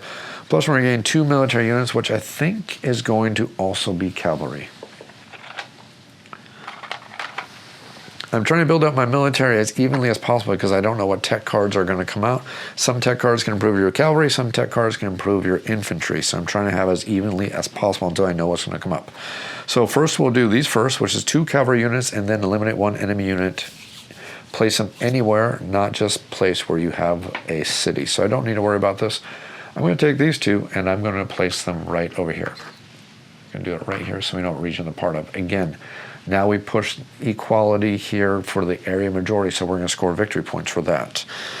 Next, we want to go somewhere else that is going to help us. If we go right here, we deny purple victory points. If we go right here, we ensure we're going to gain 2 victory points. So I think I'd rather ensure victory points versus deny victory points. And I think that is exactly how we are going to do things. We now have finished our turn. Let's go ahead and flip over the next technology card and let's see exactly what we're going to get. Ooh, we're going to get history. And history, we can actually claim for the yellow players. So I know exactly what they're going to do on their turn. That is going to be so darn nice for them. Now we get to go back to the red player. Red, we know, is going to build another city. So red is looking at everything, how everything is spreading out across the board. Red knows we're equal here. Red knows we're equal here. Red knows we're winning here. Red knows that we are getting nothing here if we go there. Also, we're going to gain nothing if we go right here.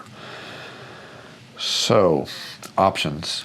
I could go for Port City here, which is going to give us food production.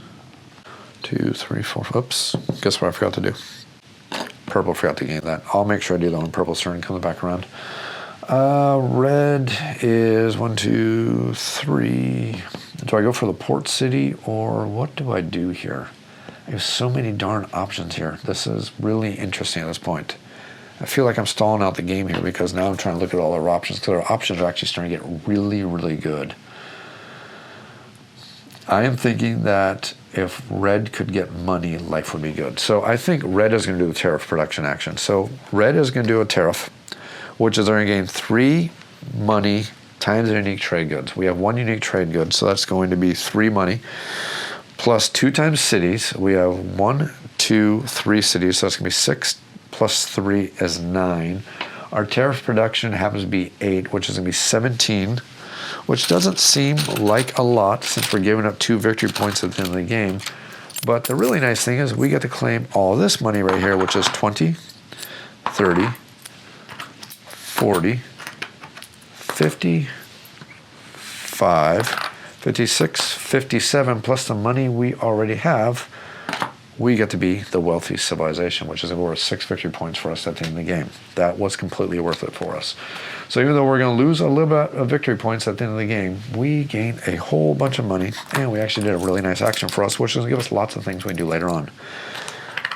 The world and everything is looking absolutely great for the red player right now. They're doing pretty darn good. That'll be that. Let's flip over the next card, and we're going to get tariff, which makes the purple player very unhappy because they didn't get a tax card. Oh well, that's just the way things go sometimes. So that is it. Now we get to go back over to the purple player. For the purple player, I think we are going to slightly change gears on our strategy because I'm looking at civilization achievements and looking at the way the board state is going. This game is really a tactical game more than a strategic game. Yes, there are strategies you can pull off in this game by looking at long-term goals, but a lot of this game is capitalizing on the current board state to the best of your abilities to score the most amount of victory points at the end of the game. I'm thinking that the board state is suggesting that we want to start doing manufacturing towns because we can actually capitalize this looking at the layout of the board. Plus, we can also get some civilization achievements. Speaking of which, I should make sure I claim them before I forget again. We claim urban civilization because we have 1, 2, 3, 4, 5, 6 cities. We are also going to claim well-governed civilization because if we look over here at our board, we see that our current tax level is currently at 13. That does make it for both these civilization achievements, so we'll take both these civilization achievements. It's going to be 12 victory points for us at the end of the game. That is super duper nice. But I'm thinking that we can actually work towards farming civilization if we play smart. So what I'm going to do is we are going to take a manufacturing town.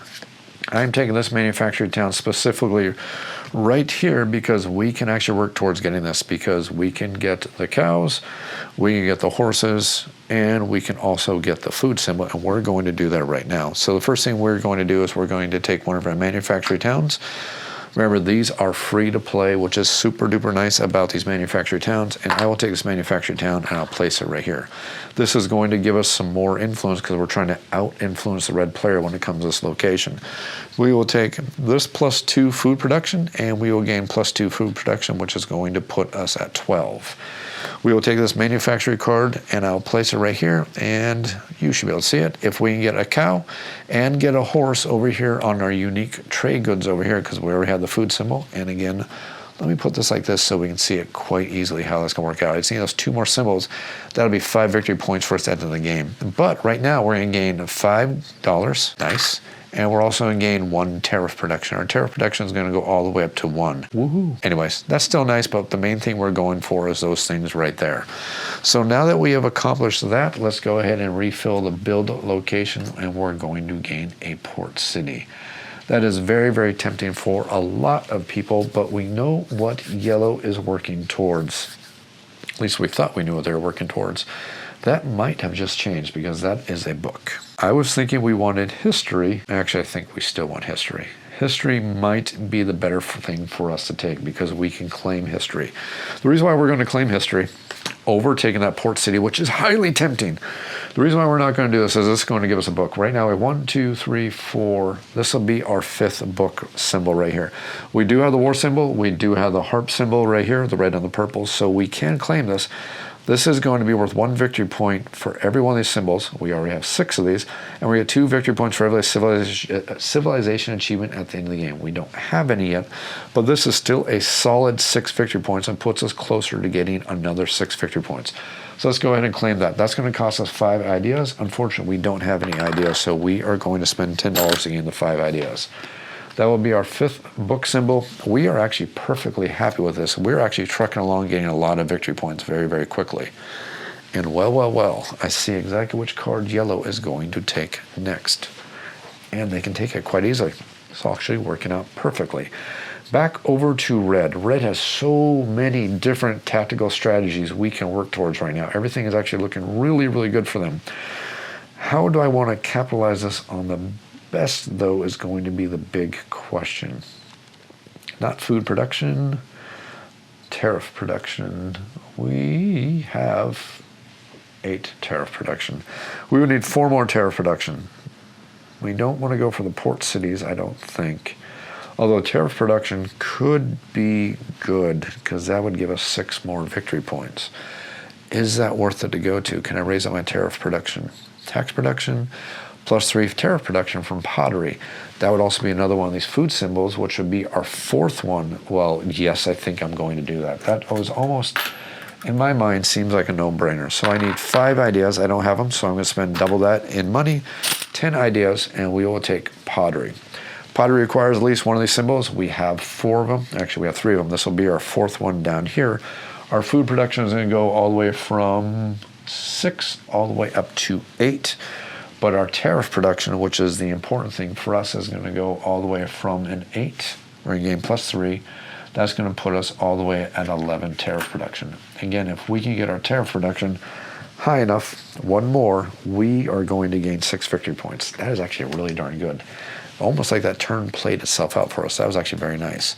So next up is weights and measures, but now we get to go back to the purple player who wants to build a port city, but we also want to get our food production up. So port city or food production. Don't have the workers, don't have the way to get the food production quite yet, but going for a manufacturing town should be absolutely a wonderful idea for us. I'm going to take this manufacturing town right here. Remember, this is a free action for us, so we will take a manufacturing town and we're going to place it on the board. Why did I take this one? Well, because these are all symbols that I can see us getting pretty darn easily from the locations we happen to be on the board. We can get a lot of them very, very easily. So we're going to gain $5. Our tariff production is going to go up by 1, so now we have a whole 2 tariff production. Ooh, hold me back. And I will place this card down just like that. We will gain our $5, and let's go ahead and add this onto the board right here, and that will give us another 2 food production. That puts our food production all the way up to 14. 1 more food production. We'll stack that on top, and then we can claim a civilization achievement. Back over to yellow, who we know exactly what they are going to do, except they're short on ideas and they're short on money. Darn it. Well, we wanted astronomy. How do we make astronomy happen? I have the workers. I have the stone. I think we are going to build a city. Sorry. Are we? Yes, we're going to build a city. We're going to take 2 workers, and we're going to take 4 stone. So I'll get 1 stone back. And we are going to build a city. I'm thinking we want this city over here, but there's no ideas here. Is there any ideas left on the board? Money, which could be ideas. 4 ideas, 5 ideas, which is the same as 10 money, so that's not that great. So I want the 10 money. If I go right here, I'm going to gain area majority. I like that idea. We're going to go right there. We will claim $10, and our turn is going to be over. Back over to the red player.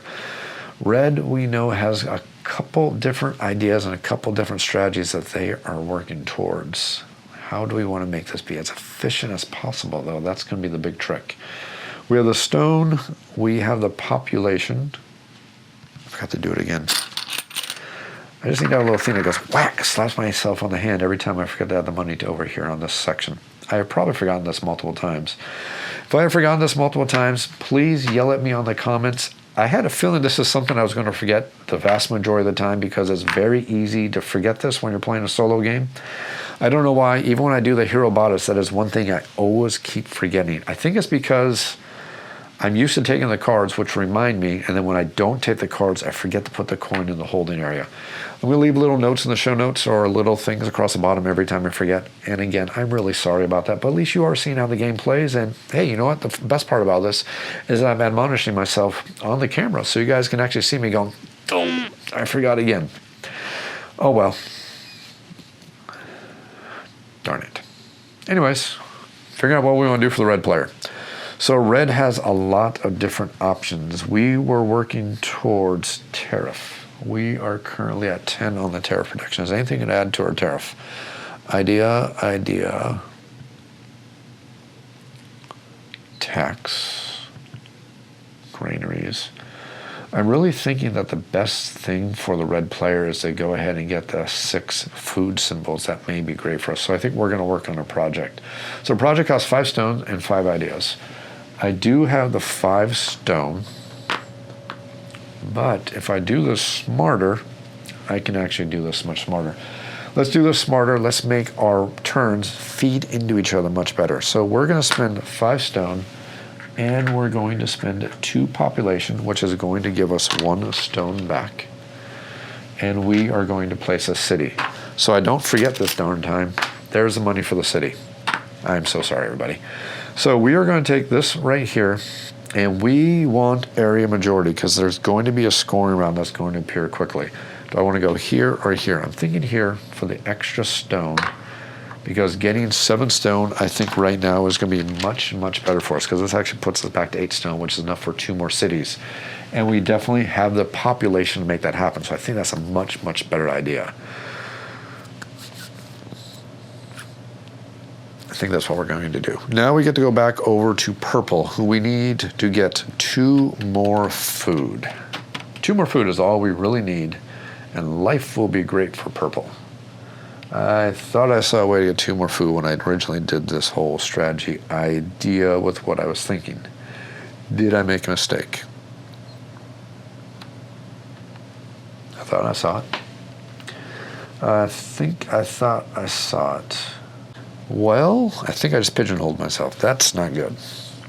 If I can figure out a way to do this just right, I can get the money. I got $40 right now and 2 stone. If I get the food production, darn it, no, I can't build a city. This is getting very, very tough. Is this the time where I am actually going to do a work action? For the first time in the game, am I actually going to do a work action? I don't think I am. I think I'm going to not do a work action because I think there's other ways around this. If I get the ideas, if I just work towards, I think I'm going to stick with my manufacturing town idea that I was working on earlier because I think that's going to work out for the best for me.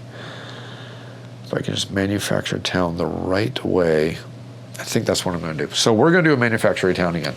I'm going to claim this manufacturing town card right here. And I will take one of my manufacturing towns. We only have 3 more manufacturing towns after this action is done. We're going to gain $5. And we are going to gain +1 to our tariff production, which puts our tariff production all the way to 3. Yippee. That's not something we're really concerned about. So we have this manufacturing town. This gives us more symbols that we want to be working towards for victory points at the end of the game. But the important thing is, I know I want the horses. So if I go here for the horses, and then if I get, no. It makes great video when you stall the game like this. It makes it oh so exciting.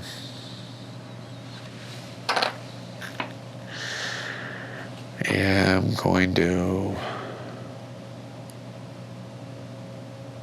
do that. Claim the horses, which I'll put on the board over here to represent that symbol right now. If I just get the cows, that's going to be 5 victory points for us at the end of the game. I think that is going to be our best action. Let's go ahead and flip over the next build card, and it's going to be another manufacturing town. I swear I shuffled these. You watch me shuffle them on camera, so there's no way you can say, hey, you didn't shuffle. So back over to the yellow player. Yellow has lots of good things they can do. we know what our basic idea for yellow is to go ahead and gain astronomy, because if we do so, life is going to be wonderful for us. It's basically going to cost us $10. I will take the $10 right here. We will take astronomy. I will dump that away, so we got that. We definitely have the books. We're going to get +3 to our idea of productions. That puts our idea of production all the way up to 14. And we're going to gain 1 trade good tile from the board. Again, that's a trade good, not a cash tile. I have no manufacturing towns. I am basically thinking that food or stone, no, ideas. Wait, idea of production, gain a trade good. +2 stone, or I get +3 food. That doesn't help us. Manufactured towns seem to be very, very popular. I think we're going to go for, let's go for, we're going to take +2 food. So we'll claim that. And now that we have this, we have 1, 2, 3, 4, 5. This is our 6th book symbol. So what that is going to gain for us is another Golden Age token. So we're going to claim this, which is going to be 6 victory points for us at the end of the game, plus we're going to get +3 to our idea of production. That's going to put our idea of production all the way up to 17 ideas. That is pretty darn awesome.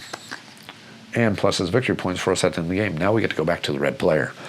Back to the red player. I'm going to have to start speeding this up a little bit because this video is going to run long. I bet this is going to be at least a 3.5 hour video, but again, I'm trying to play smart and make this entertaining for all of you. So hopefully all of your, siege engines. Oh, siege engines is so darn awesome. Red or purple, you are so lacking in making that happen. Gosh, darn it.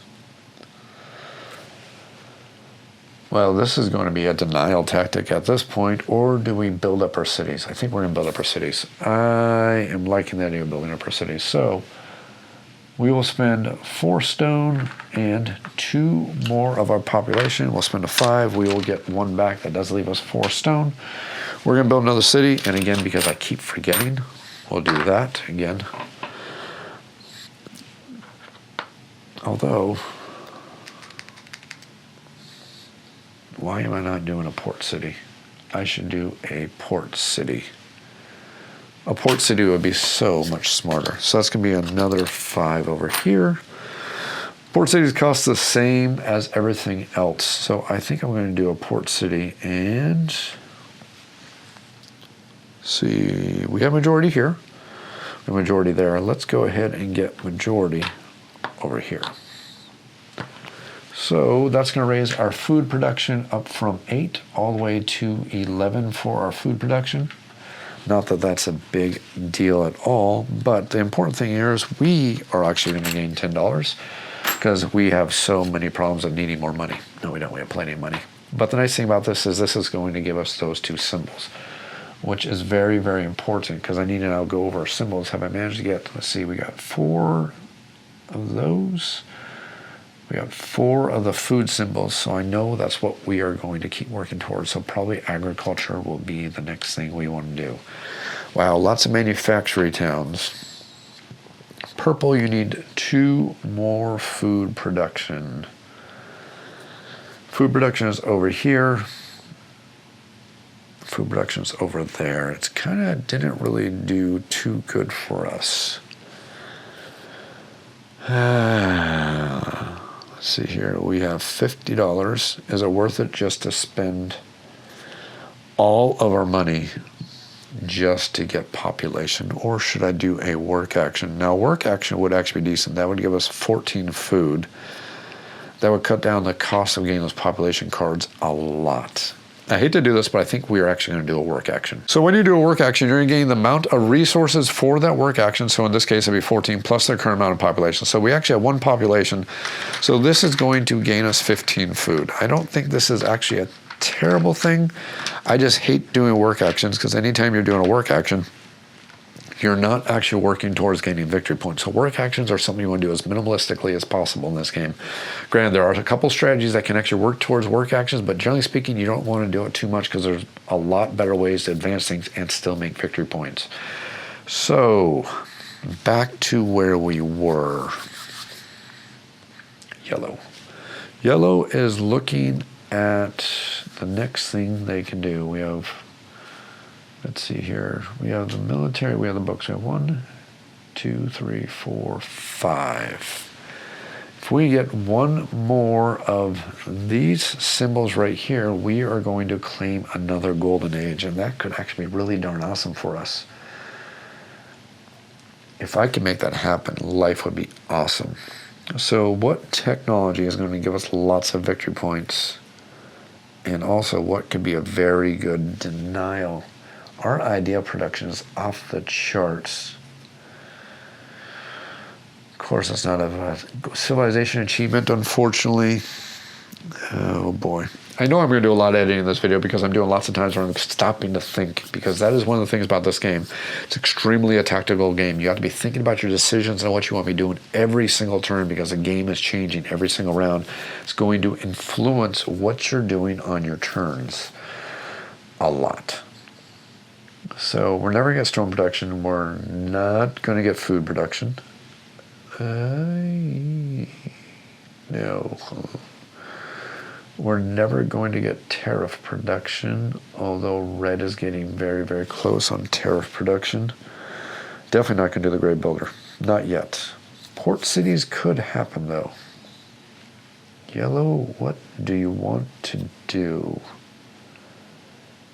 You have 2 workers. I'm thinking that we are going to push the technology idea. I think pushing the technology idea is going to be the best thing for us, which means that we need more money, or we need to do a work action, because that will actually give us 19 ideas, which is actually fantastic. That's actually 4 more cards we can buy, which would be awesome for us, because we're really rocking the set collection over here as the yellow player. We have a very solid strategy, and it's hopefully going to pay off for us, at least in the long game. I am thinking,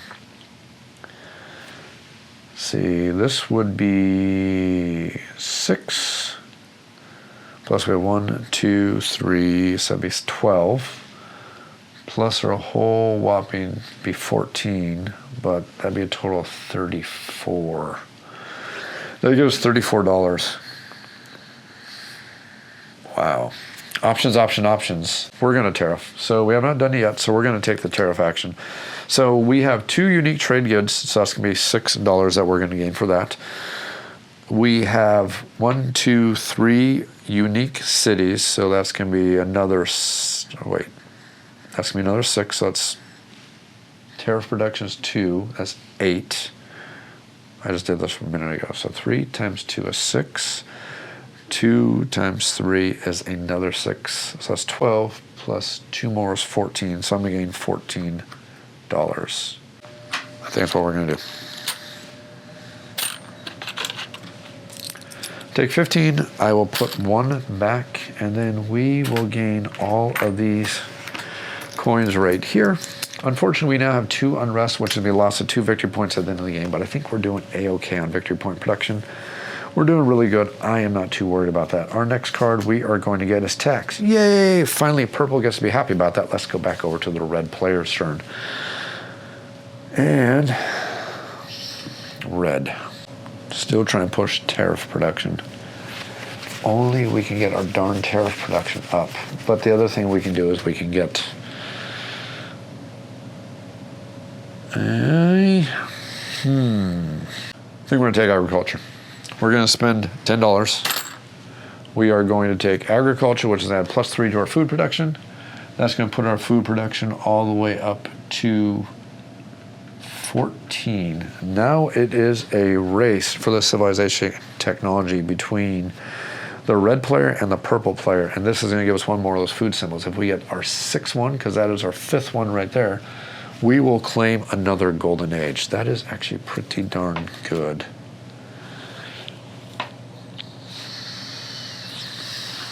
Okay, things are getting a lot more interesting for all of us. Now, I think is when I'm going to go for a population card.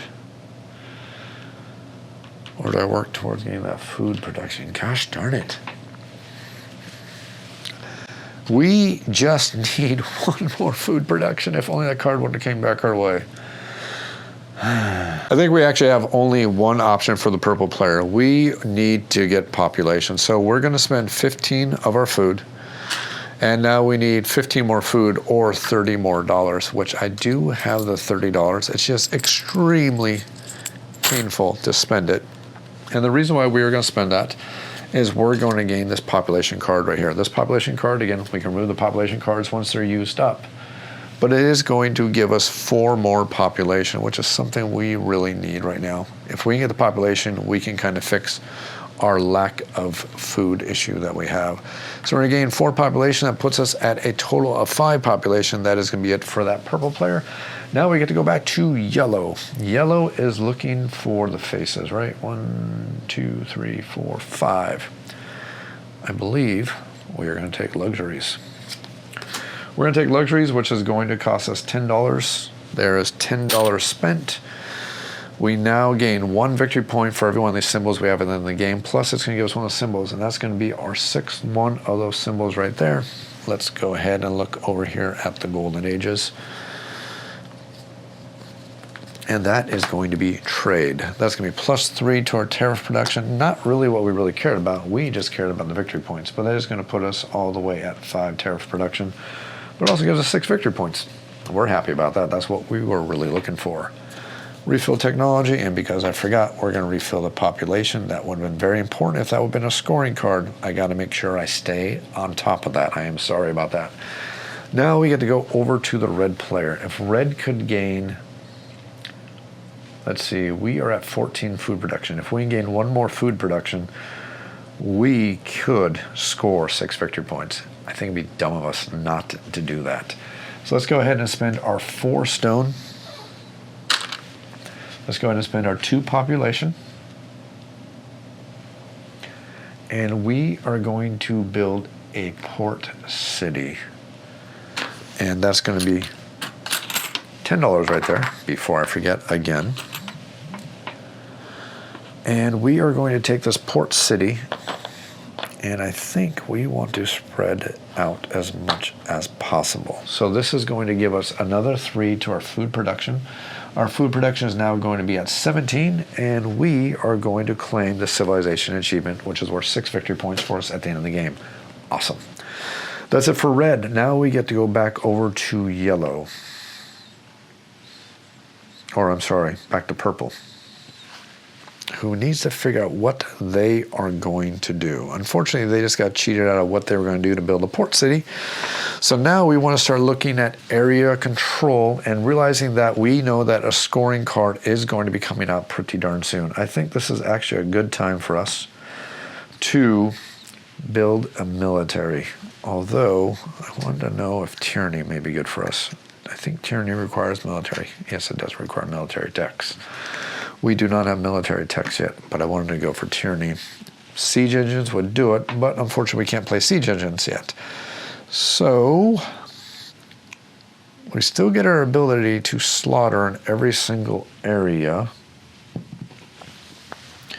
Our general has this nice power on our general card right here. It says that eliminate 1 military unit in a single region containing your infantry or cavalry before each empire scoring. So if we could take advantage of that ability, that could help us with our area majority. And I do have the $15 to spend on gaining military. So I think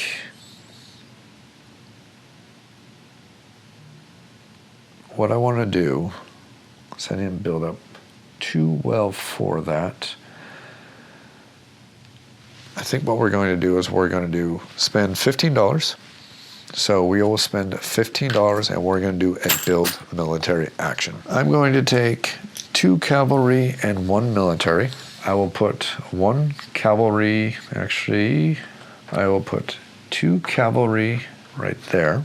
Or I could do it down there. Actually, I'm going to do 2 there And I will do one more right here in this region right here. I think that's going to work out much, much better for us.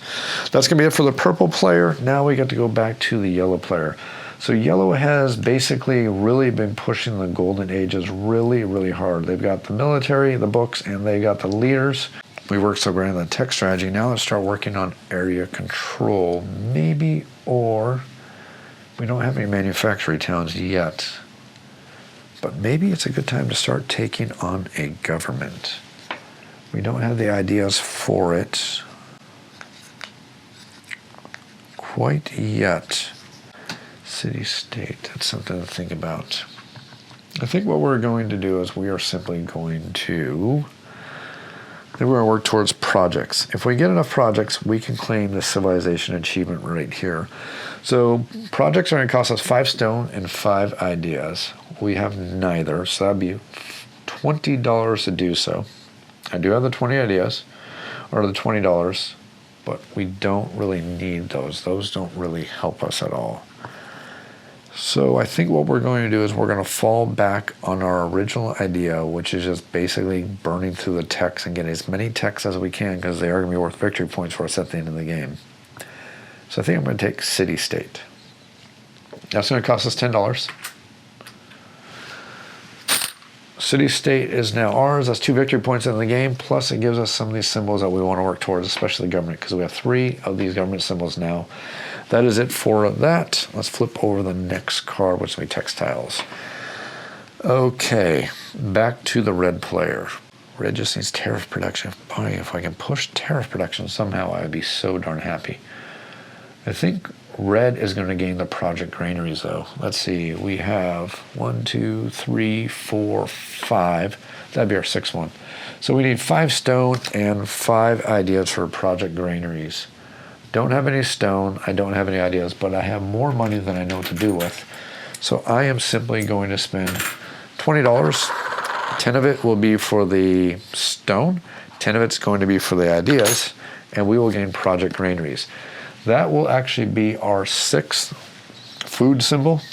So we will get another golden age, which is going to be the golden age of public games. That's going to give us +3 food production. Not really that big of a deal for us. That puts our food production all the way at, wow, that actually could be a big deal for us.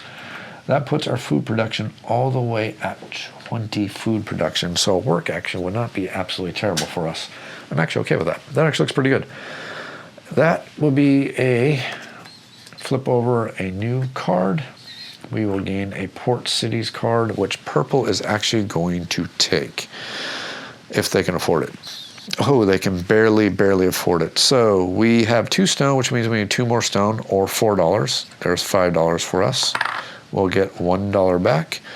We will take 2 of our workers, and we are going to build a port city out on the board. And our $1 and change, and we'll take this port city, and I want to build this port city in a way where I can make up for those resources I need for my manufacturing town. So for my manufacturing towns, I need lots of specific resources. I need this, I need that symbol. I think that's where I'm going to build, because I also need that symbol. So let's go ahead and do that. We will gain +3 to our food production, and again, so I don't forget, port city built. $10 for that. Since I used a port city card as well, I will also gain $10 for us as well. We gain this port city. We gain those symbols. Again, we need to start watching those symbols. We haven't been really pushing that symbols for all the other players, but hey, there's another port city. That's actually pretty darn nice. Back over to yellow. Yellow is liking the looks of that calendar. We are just really hammering the symbols for all the things they're going to do for us. Well, we lost out on the food. Can we work towards the harps? Nope. Textiles could be good. That'd be $15. I think we're going to do textiles because it actually pays for itself. So we will spend 10 for textiles. We will gain the textiles card just like that. When we gain textiles, we're going to gain $15, and we're going to gain a cloth trade good anywhere from the board. So is there any cloth out there? There should be cloth out there somewhere on the board. It'd be a really unique game if there was no cloth out on the board. Ah, there we go. You've gained cloth. It actually does kind of deny the purple player because I believe that was the only... Nope, there's another one right there. Whew. I was about to say, that was about to be super duper mean of us. We were just about to deny purple more victory points from their manufacturing cities. Back over to red, who has so darn many options and a lot of money to do tons and tons of things. And we even have population. Let's see what our tech card is first. Our new tech card is going to be the composite bow. Let's see here. Well, that could be interesting. We don't need money. We need area control. I think we're going to build another city. So to build a city, we are going to spend $10, and we will spend the last 2 of our population, which means we have no more population left. We are building a city, so we're going to add 5 over here because by Jove, I'm not going to forget again because it's kind of frustrating me how I kept on forgetting that. Ideas or stone would be very, very good for us. Not production, just ideas or stone. Because our food production is at 20. Think about area majority at this point. I think we're going to do over here. Why? Because I want area majority. We will gain 4 stone.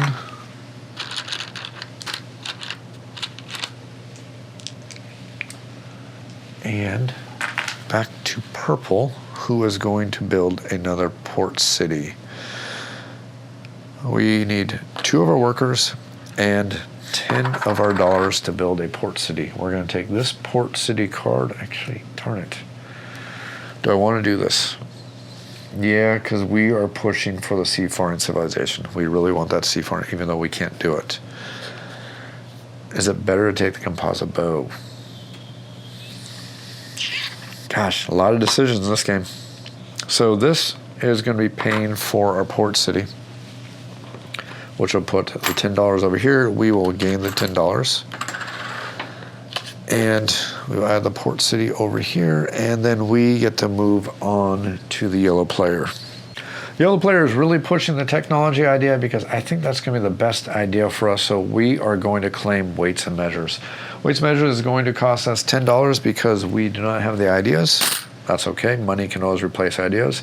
It's going to give us +3 to our idea production. That puts our idea production all the way at 20, which is actually pretty darn good. That's actually really darn good. So that's almost tempting to take an idea or production point at some point. This is going to give us another hammer, which is going to be the 4th one we need towards getting the golden age, which is going to be the golden age right here of architecture, which is going to give us +3 to our stone production.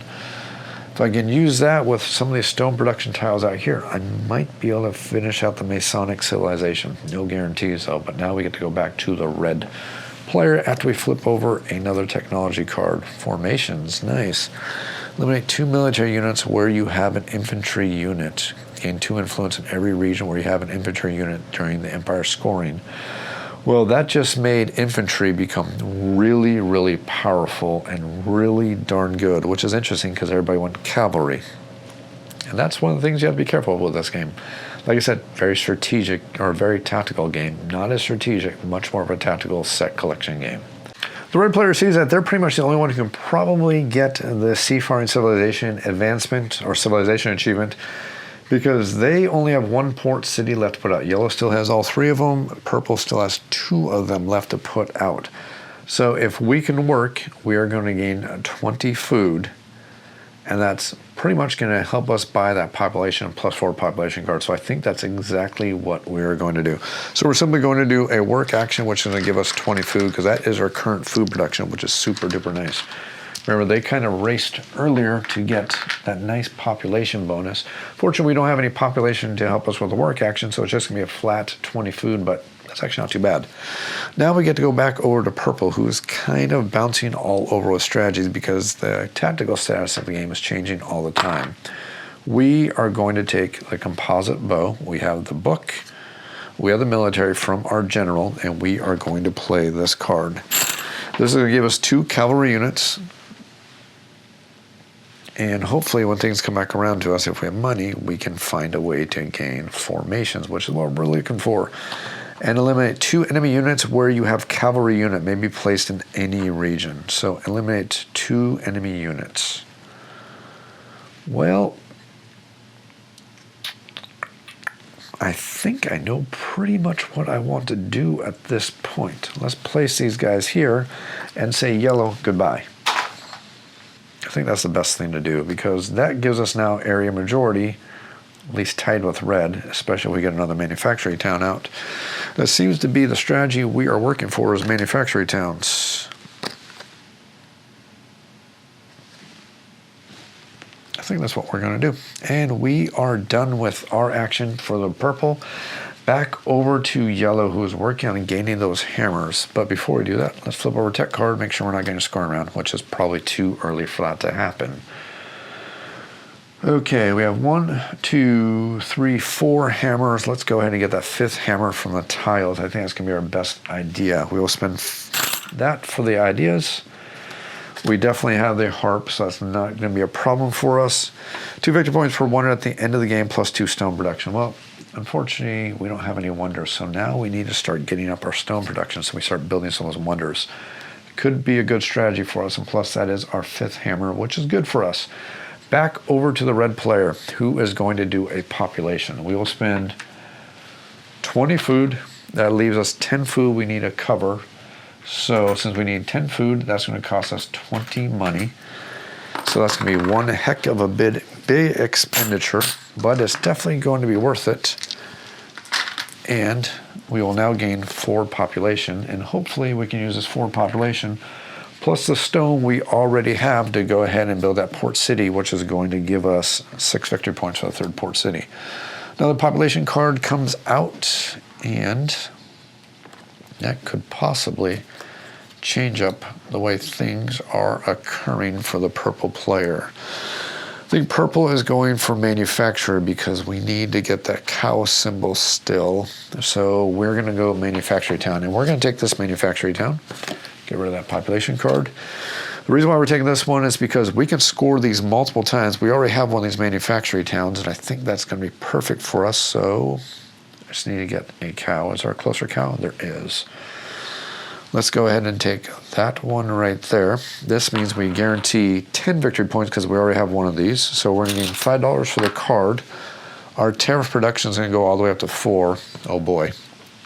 But at least now we have 10 victory points because we have 2 of these manufacturing towns right here, which is worth 10 victory points for us. And of course, we're going to gain the $5. So looking right here, 5 victory points because of that, 5 victory points again because of the same thing. They can be used for multiple manufacturing towns. That actually works out great for us. Let's go ahead and flip over our next build card, and we are going to gain a farm town. Hey, finally we can work on food production. But we have wonderful idea production. I think that is where we are going to focus. 1, 2, 3, 4, 5. There is our 6th hammer. I need to spend... Oh, I'm short on ideas. Darn it. So that means we are going to do a work action. We have 2 workers, 20 idea production. So that means we're going to gain 22 ideas. 22 ideas. And again, we are really, really super strongly pushing this technology engine that we have going really strongly here. Hopefully it pans out for us in the end game and gives us lots and lots of victory points. Back over to red, who is going to build a port city. Why? Because we love victory points. So we're going to build a port city.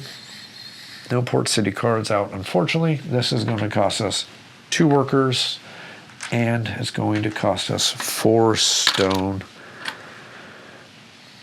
We built a port city. Must not forget, because that's one thing I'm still kicking myself for forgetting that. I literally am just sitting here throughout this entire game kicking myself because I swear I know I forgot that at least one extra time that I'm not covering here. But oh well, hindsight's 2020. If I could kind of leech over here, that's going to be, if we get rid of yellow, that's going to be at least 2 victory points if I can do that, because we don't own this. We own that. We don't own this. We do own that. So actually, I think what I'm going to do is I'm going to go ahead and own this over here. That's going to give us +3 to our food production and put our already high food production all the way up to 23 food production. Not bad at all, actually. We now get to claim seafaring civilizations, which is worth another 6 victory points for us at the end of the game. Remember, if we empty out 2 of these stacks, that's going to be an end-game condition, even though we're not getting any of the scoring cards coming up. That's actually kind of interesting. I have never actually seen that happen where no scoring cards come up. It's actually possible, though. Never seen it. The closest I've ever come was 1 scoring card and then all the civilizations and all the golden ages ending. So that's actually the closest I've ever come to seeing it. Back over to the purple player now. Purple is looking at those manufacturing towns. And we want to kind of do the ones that already help us quite a bit. I think this is one we want to go for. We're going to take this manufacturing town right here. That is going to give us $5. That's going to give us tariff production all the way up to 5. And now we're looking for these symbols right here. The yellow glass, the red glass, and then the whatever. Sorry, I'm not going to stop the game just to look these things up. So purple, we got the red over there. We got the red right here. We got that right there. So we got those 2 locked in. So the only one I need is that one. So actually, I really don't need to worry about it because I got all 3 of them right here. So let's go ahead and gain this one right here for the area majority. So we will claim this right there. I'm going to put this down in a way so you can see this quite easily. We will gain just like that. Actually, I want to stack these so they're much, much easier to see. Hopefully this is easy to see on the camera just like that. And we will gain our $5. Again, all of our players are going for very, very different strategies, but hopefully we're going to see how all these different strategies can work out and gain lots of victory points in this game. Speaking of which, let's gain some more victory points. We're going to spend 5 ideas. Whoops, nope, before I do that, because I know we're getting close to scoring, because that's just how it happens. Another farm town. Okay, now for yellow, spend the 5 ideas, and we will take stone cutting. That is going to be the 6 hammer. 1, 2, 3, 4, 5. That is going to be the 6 hammer. So this is going to be spent. We're going to gain +3 stone production. That puts our stone production all the way up to 9. We might be able to get the Masonic civilization if we do this just right. We're going to gain 10 stone. But the best part about all of this is the fact that we have just completed another golden age, which is going to give us another +3 stone production. So that's going to put our stone production all the way up to 12. Well, this is going to be very, very interesting. We might be able to get that. If we get 3 more stone production, that's actually going to be really darn awesome for us. Next technology card is going to be merchants. Well, this is interesting. Red is going to, what are they going to do? If we had $1 more, we can get medicine. So do we do a tariff action then? Or do we do a tax action? Well, we're not doing tax as population. I think we're going to do tariff. Tariff is going to be 2 unrest, and it's going to be 3 times unique trade goods. We have 2 unique trade goods, which is going to be $6. 2 times cities, we have 1, 2, 3, 4, 5, 6, 7, 8. So that's 16 plus 6 is 22, plus a tariff production of 10, so that's going to be 32. So we're getting $32 plus all the money that happens to be over here. I'm good with that. I think that is a great, great use of an action. We're going to lose 2 victory points in the game, but with that much money, we can go ahead and pretty much counteract that super darn easily. Pretty darn easily, not going to worry about that. And the next thing we're going to do is gain another tariff card. Back over to purple. Again, I'm so strange. We have not seen a single scoring round here at all. This is going to be kind of interesting. Purple is going to go for formations. Spending, nope, no. Hold on. Nope, we're not going to do that. We need manufacturing, or we need actually a farm town, right? Because of food production, or we want to go for another manufacturer. Thinking if we go for another manufacturer, we don't have that. We don't have that. That's the same thing. I think I'm going to go for a farm town because that's going to give me the food, which is going to give me 1 more worker, which will allow me to build 1 more thing out there on the board. So I think we're going to do that. So we're going to take the farm town, which is going to gain us 5 food. Our food production is going to go up 1 more, so our food production is now going to be at 15. Hey, too bad it was a little bit too late to gain that civilization achievement. We will gain $5. We will gain the farm town like that. And let's go ahead and take a farm town, and let's place that farm town out there on the board. I know we need this right here. We also need this. Can I get it another way, though? Actually, if I do this, we can start competing for that place on victory points. Take that. And then we will add this to the board, which is going to be just like that. Again, we just need that symbol right there, and that's going to be worth another 10 victory points for us. It's actually really dang good. That's actually super duper awesome.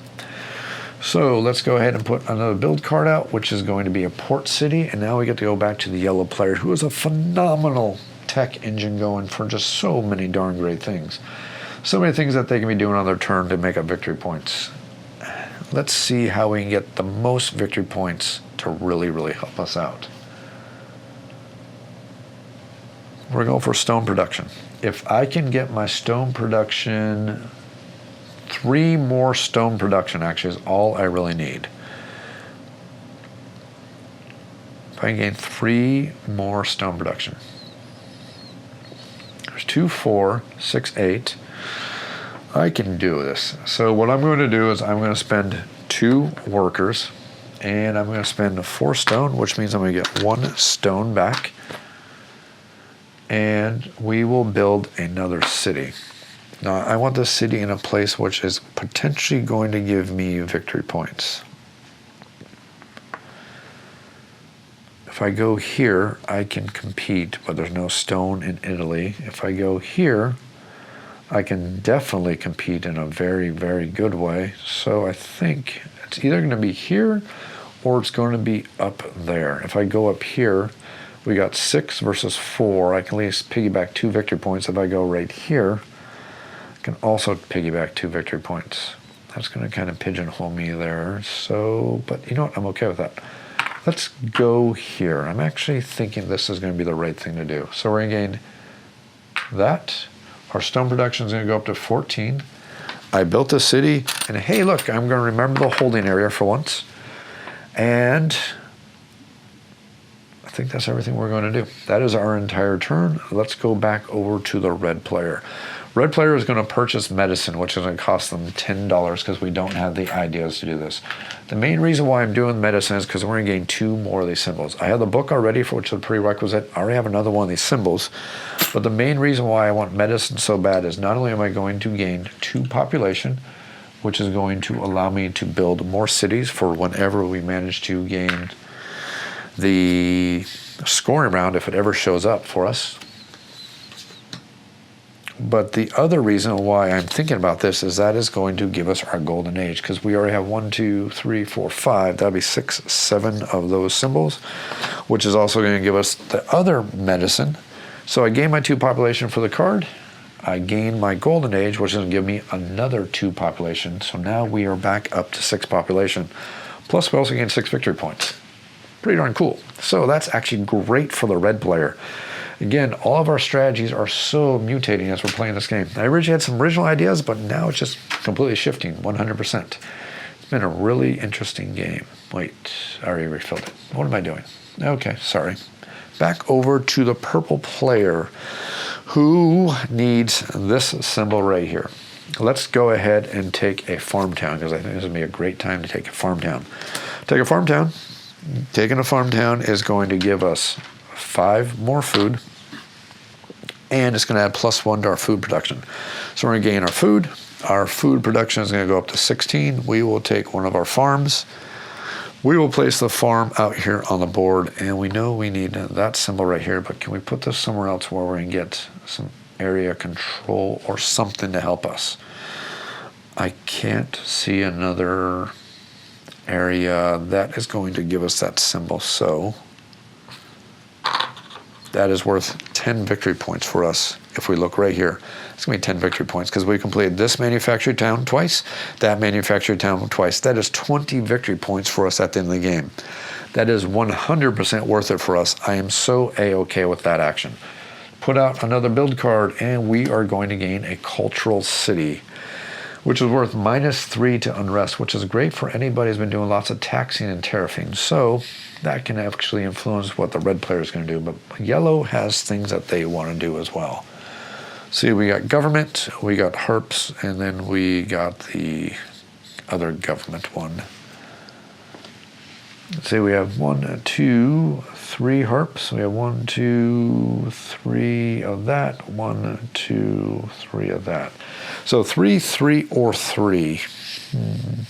Interesting. I think we are going to continue to push the ideas. Siege engines would be really nice, but we want, actually we're going for the stone for the Masonic. I forgot about that. So I think we're going to go for a manufactory town. Let's see here. If we go for the manufacturing town, that could actually be really, really darn nice for us. So let's do that. Let's take a manufacturing town. And we're claiming that. We will take one of our manufacturing town things right here. We're going to gain $5. Our tax and tariff is going to go up from 5 all the way up to a 6. And then we are going to place this, I think, right here, which will manage to accomplish what we need to do. Our stone production is going to go up from 14 all the way up to 16. We have a manufacturing town we work on, but the most important thing is now we have a Masonic civilization, which is worth a +6 victory points at the end of the game. That's actually really darn good because we managed to get to 16 stone production. One thing we got to do is projects and tariff. Well, tariff production is Red's thing so far, but no other ways have come up for tariff production, at least not yet. Well, there's a cultural city. And Red definitely has the workers to start building lots and lots of cities. So I think Red's going to do that because eventually we have to get some of those Empire scoring round cards pop up. Eventually it just has to happen, you would think. Eventually. Although we could go for a wonder. Is this a good time to go for a wonder? Now it makes you really, really think. Actually, you know what? I think Red is going to be mean. Red knows that purple wants both of these. I think I'm going to take the scientific method. This is going to be 100% a denial tactic. We don't have any ideas, so I'm going to spend the $10 and we're going to take the scientific method. We can easily play this because we do have the 2 books. Or do we not? No, we only have 1 of the books.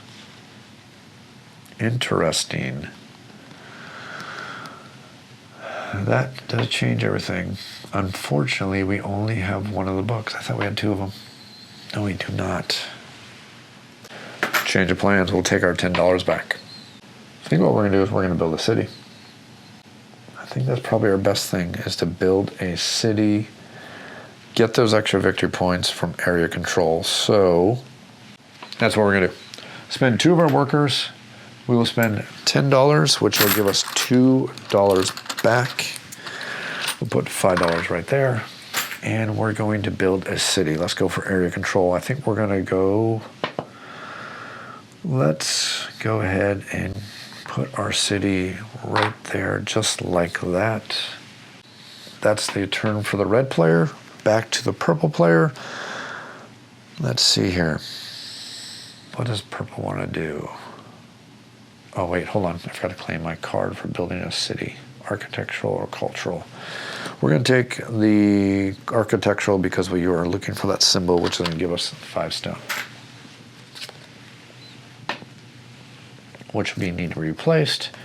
Garrison city, interesting. Purple, you are going to spend 5 food. And you're going to take the +1 population, which allows you to get to 2 population. So next turn, hopefully you can start doing some building.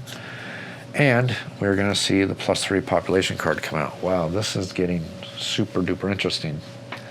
I think you are going to spend 5 ideas to take the scientific method because the books are going to give you a lot of victory points. That's idea production is going to go all the way up to 23 idea production. And we get to clear the technology offer. We are getting so darn many technologies. I'm running completely out of room here. So, clear the technology offer. These technologies are all going to go to the bottom of the stack. And maybe, just maybe, this is going to force a empire scoring round. I don't have high hopes. So first up is masonry. Next up is going to be taxation. Next up is going to be mathematics. Anything that improves tariff production. Horsemanship. And fermenting. Wow, this has just been such an interesting game so far. Things have not come out the way I thought they should, or at least I thought they would. Red's going to keep up going with that, building that city train, because we're seeing lots of city building cards coming up, and they're actually going to work towards a good strategy for us. So there's 2. There's the 5. We need to get 1 back, so we'll take our 1 back for that. We will spend our 2 population, and we're going to take the garrison city. Now, the reason why I want to do the garrison city is this is going to actually help us gain some area majority in a location, which I think is going to be better for us. So it's a gain 1 military unit in a region where the city is placed, and we're at $5 to the tax and tariff holding area. But the important thing is we do gain 1 military unit. I think we're going to get cavalry because of the simple fact that there's at least 1 cavalry card out there. So let's take this and gain 4 ideas. Interesting, I grabbed 2 cities. That was smart of me. We will place this right here, and we will gain the garrison city card.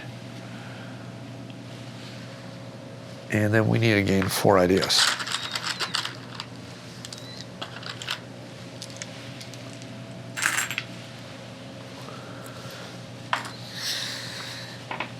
Okay. Well, now we get to go back over to purple.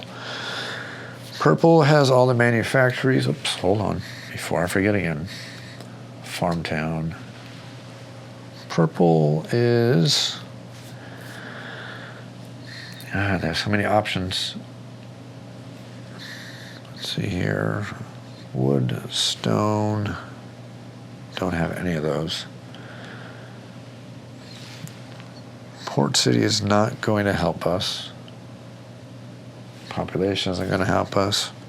I need to start really focusing on things that are just going to give us victory points. That's what I really need to do. Look for projects, figure out a way for somebody to get to 12 tariff production, and then also look for victory points. I am thinking that I think we're going to take horsemanship. That's going to cost us 5 ideas, or it's going to cost us $10. I'm going to spend the $10. That's going to gain 2 cavalry units. And then it says, and we can play this because we have at least 1 military thanks to our general, and we also have 1 of these symbols. So gain 2 cavalry units, and then eliminate 1 enemy military unit where you have a cavalry unit. Maybe placed in any region, your cavalry units may move 2 regions for the rest of the game. That is so darn nice. So I'm thinking that we will place 1 cavalry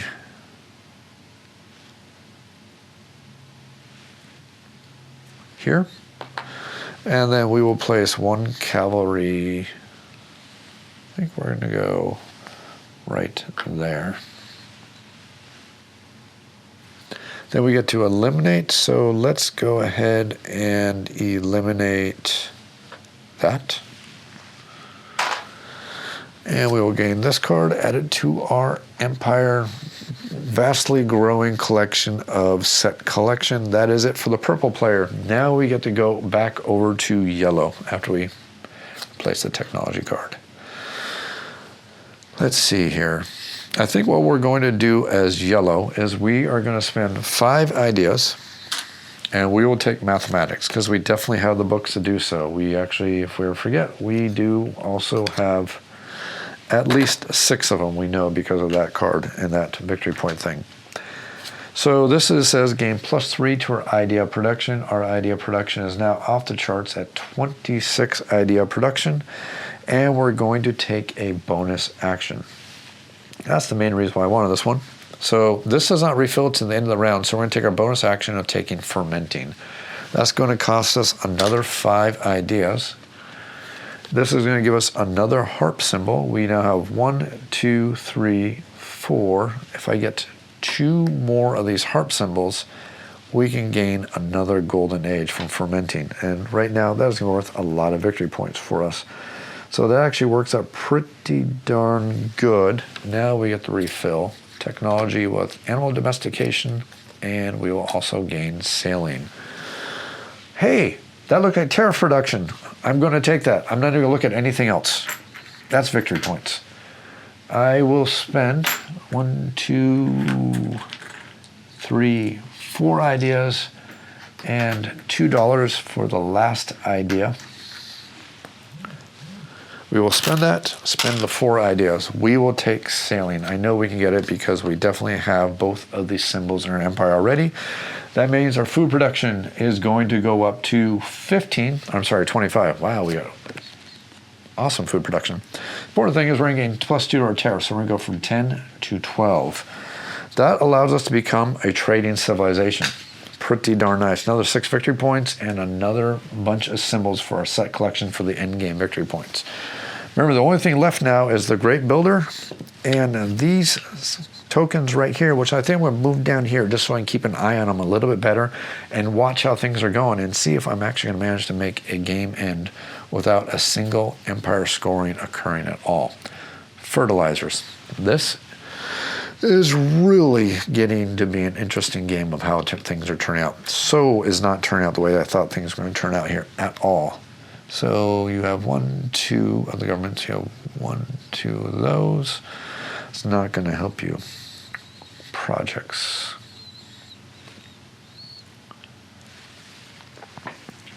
What we need to work on is getting silk, meat, and that. So I need these 2 symbols, and then I need that symbol right there, or right there. So I am thinking that we have 1 more manufacturing town we can buy. I'm going to do this since I'm already working towards that manufacturing amount of symbols. That's going to give us $5. Our tariff production is going to go up to 6. We are going to build our final manufacturing town. And I'm going to place it right here like this before anybody steals that symbol from us, actually. Hopefully this works out for me. So we will gain the $5. We will gain this symbol right here, which means this could be worth another 10 victory points because we already have one of these manufacturing towns. That actually works out very, very well for us. I'm actually okay with that. So now the only thing we are going to need is we will need this symbol right there, and then we will need the meat, which we can get pretty darn easily. So getting there is going to be the trick, but I don't think it's going to be that hard. I think we can do this without too much consternation, and it's actually going to work out towards giving us victory points. That is it for purple. We did a build action. Let's go ahead and gain a farm town. So back over to you. If you can get the harps, you would be happy. Also, if you can get the government and the other symbol right here. So let's see, 1, 2, 3. Where's the 1, 2, 3 of those? You have 3 of each of those, and you have 1, 2, 3, 4. So you have 3, 3, and 4. That's what your big challenge is, making that happen.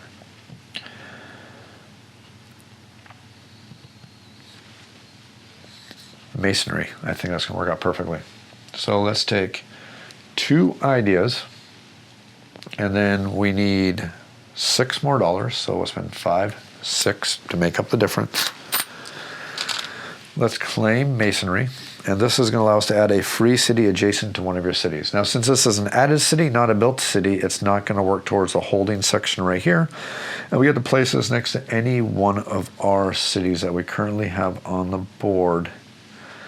And we are looking for wood, and we're also looking for iron.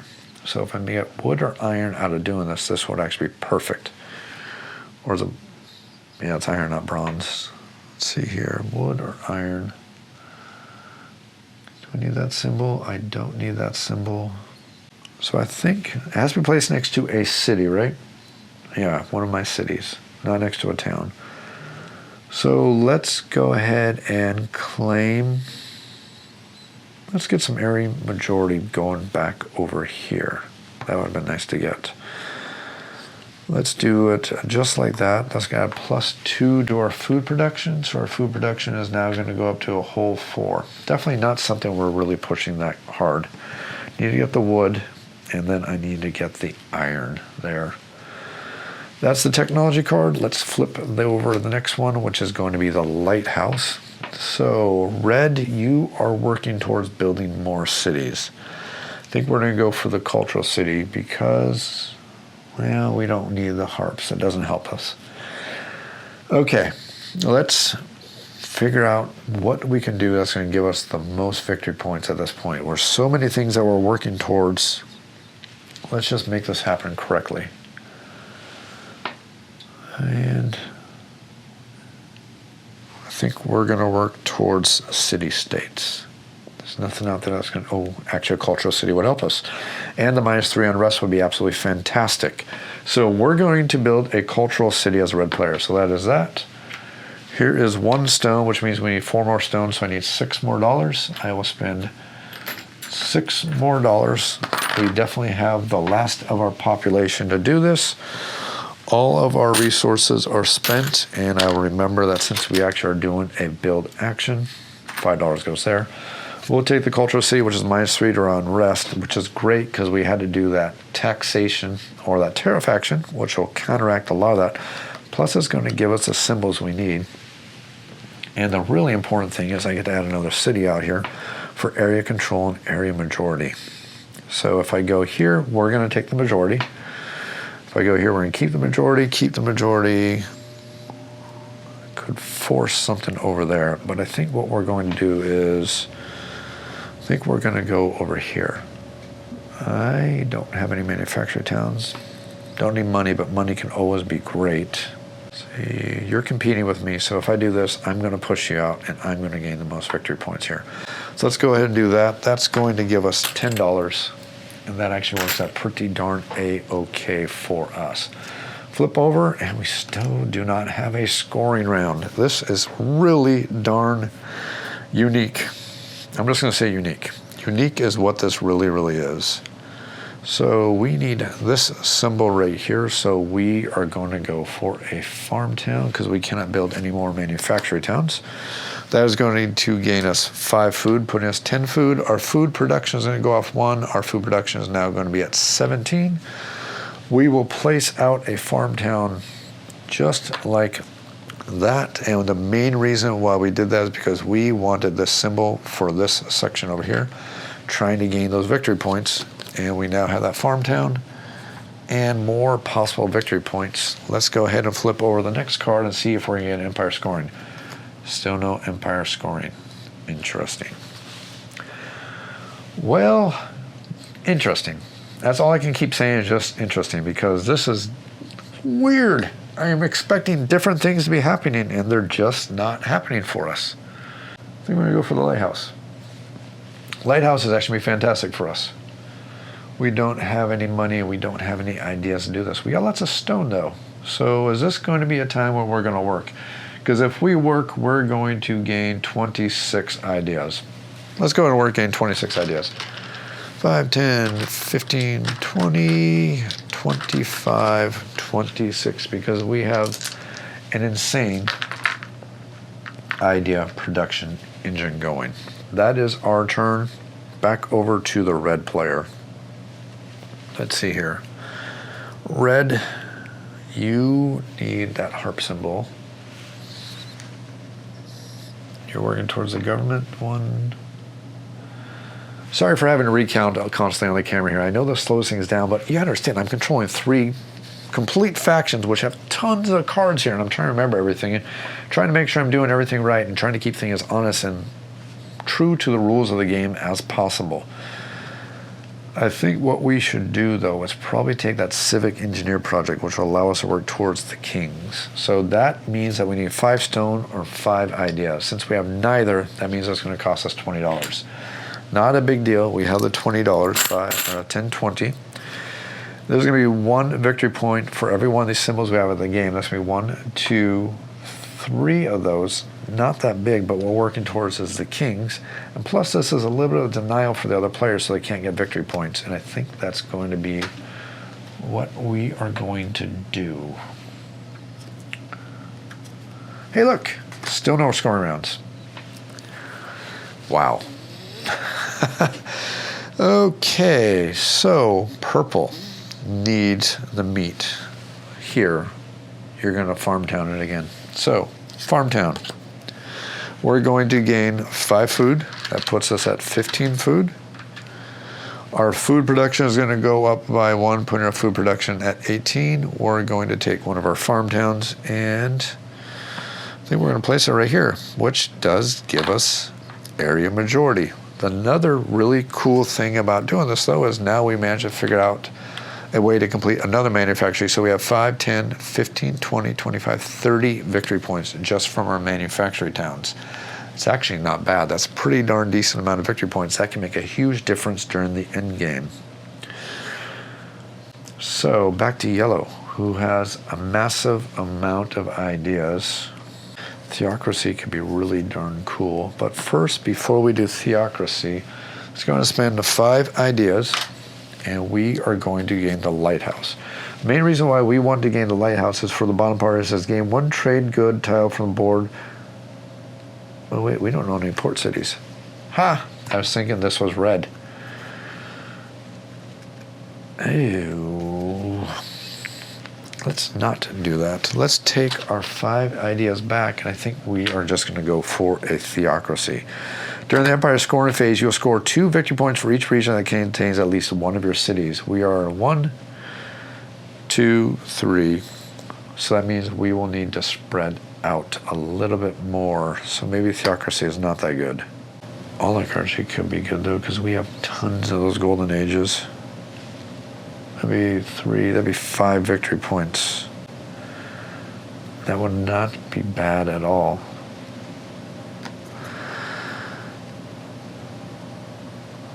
That's not that great for us. That's definitely not that great for us. Well, I think we're starting to see where we might have pigeonholed ourselves a little bit. We are going to spend the ideas. And we are going to take, was it theocracy I wanted? No, it was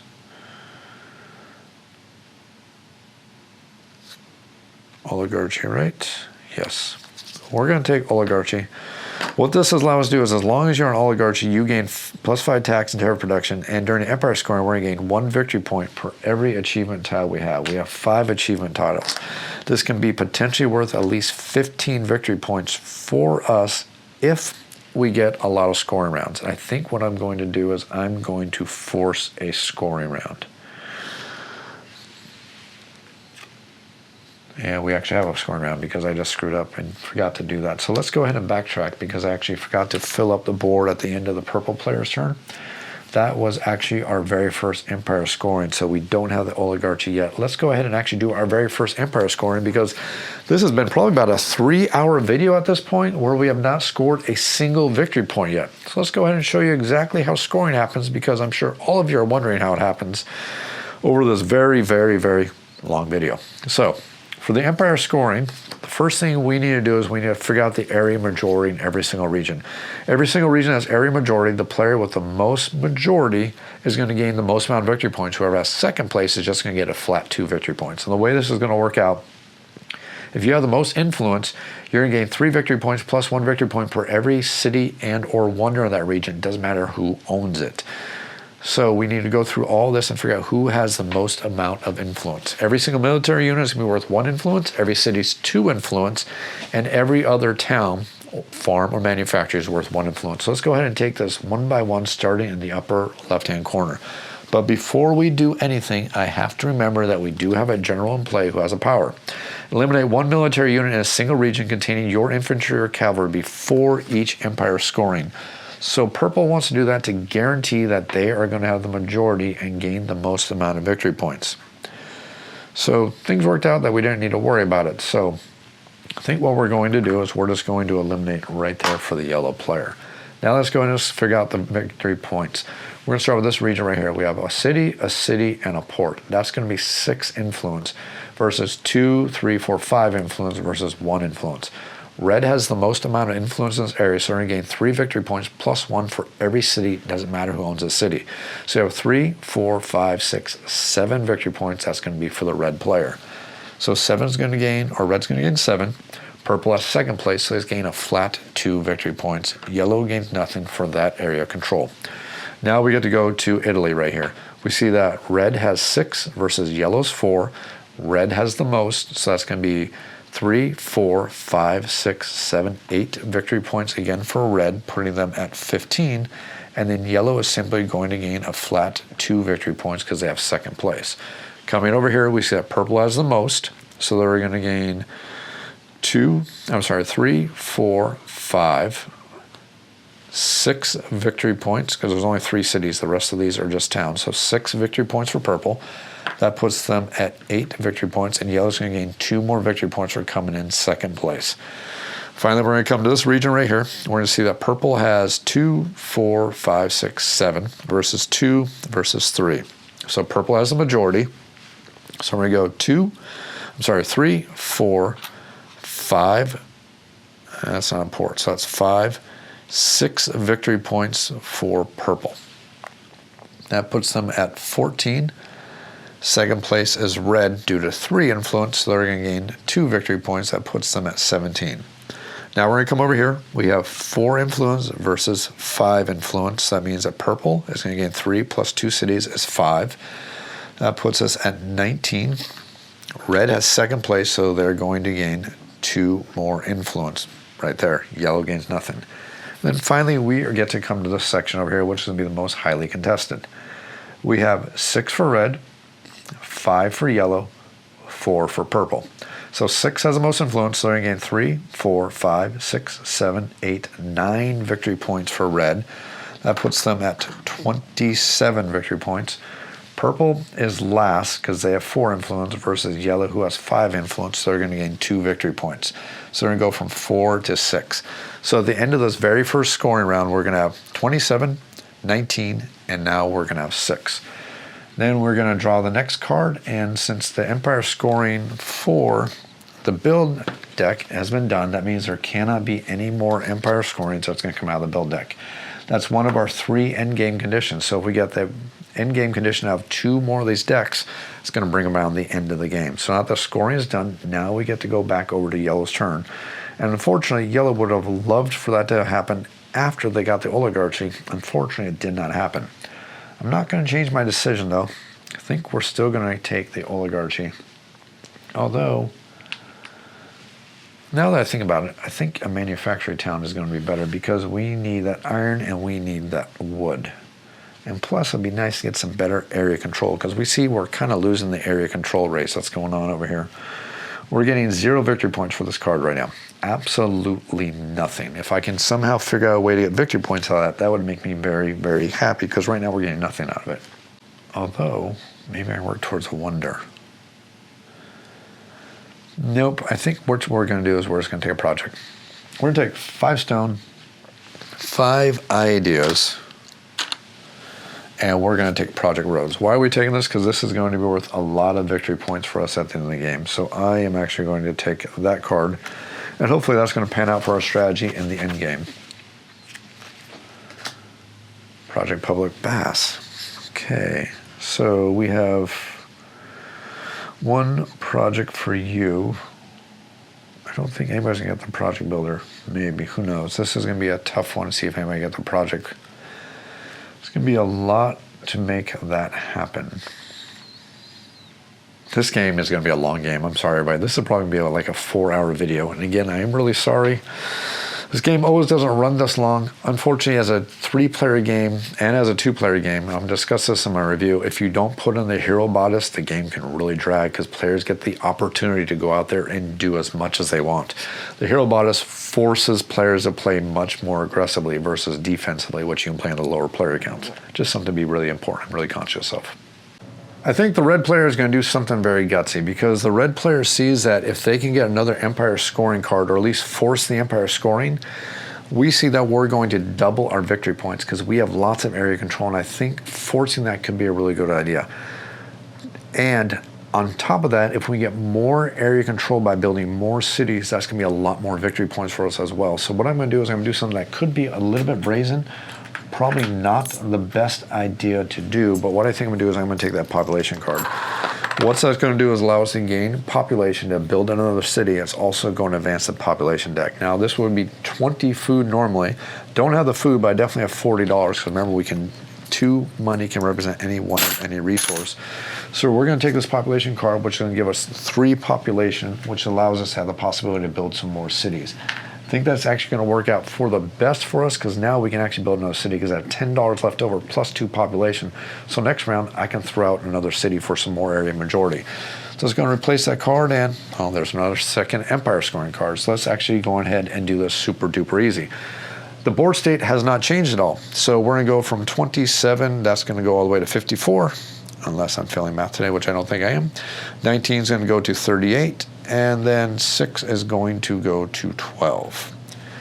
Board state hasn't changed as far as I can tell, because the only thing they did was they had the manufacturing town, so they didn't change anything.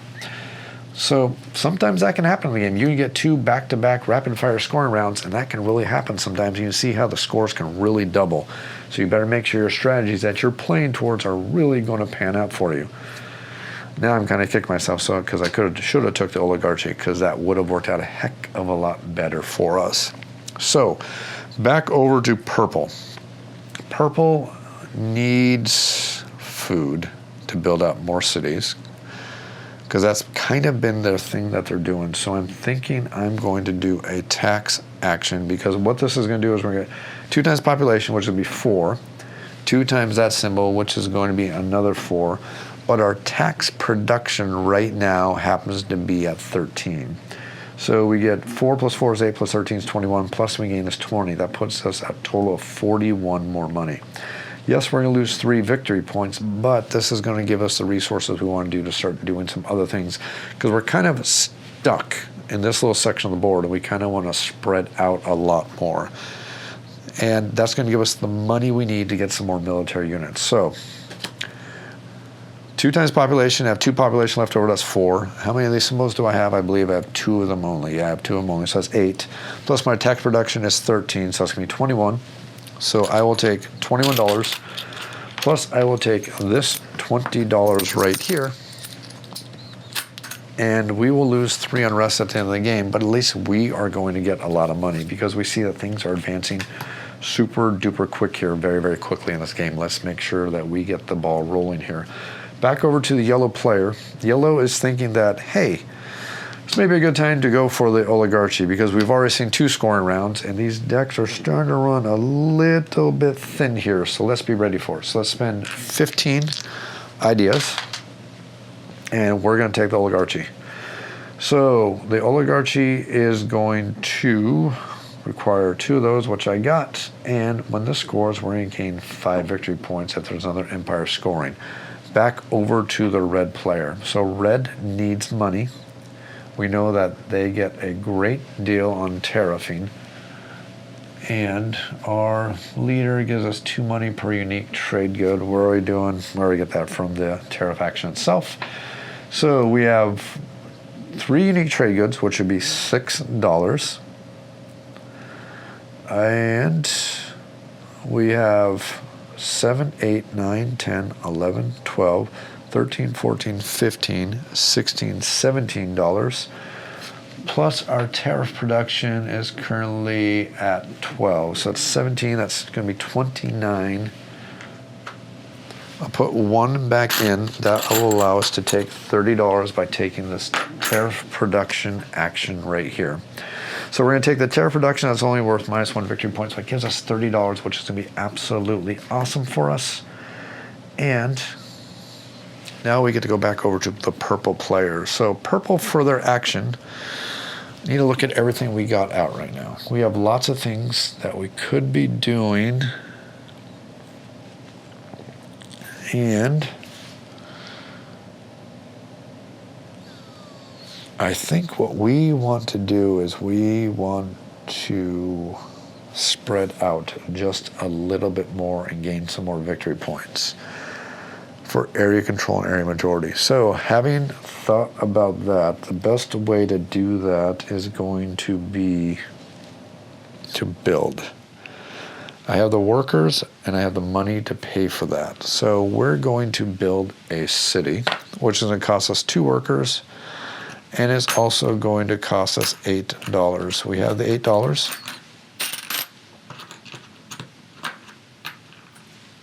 For the stone, because we need 8 stone to do so. And we are going to build a port city. What kind of city? I want a port city, and I want a port city in place that's going to allow us to start building up military units. Because if we build up military units, we can start getting some massive, massive amounts of area control and start taking away victory points from the other player. So we will build a port city right here. That is going to raise our food production up another 3. That puts our food production, we were at 18, we were at 18, so that puts us at 21 food production. That allows us to gain $10. That's going to put $10 into the tax and tariff holding area, plus that's going to give us some more of the symbols. Doesn't matter because those symbols are all gone from the game now, so it's not really going to help us. Now we get to replace that build card with project quarries. Yellow needs money, because if we get money, we could start buying more projects and get the great builder objective. So I think what we're going to do is we're going to do the tariff action, because that's going to give us some money here. So the tariff action is going to be unique trade goods. We have 4 unique trade goods. That's 3 times unique trade goods for 1 more victory point lost. I think we're going to do that. So we're going to do this tariff action right here. We have 4 unique trade goods, which means that's going to be $12. 2 times cities. So we have 1, 2, 3, 4, 5. So that's 10. So that's $22. Plus our tariff production happens to be at 6. So it's going to be 28. So we're basically gaining $38.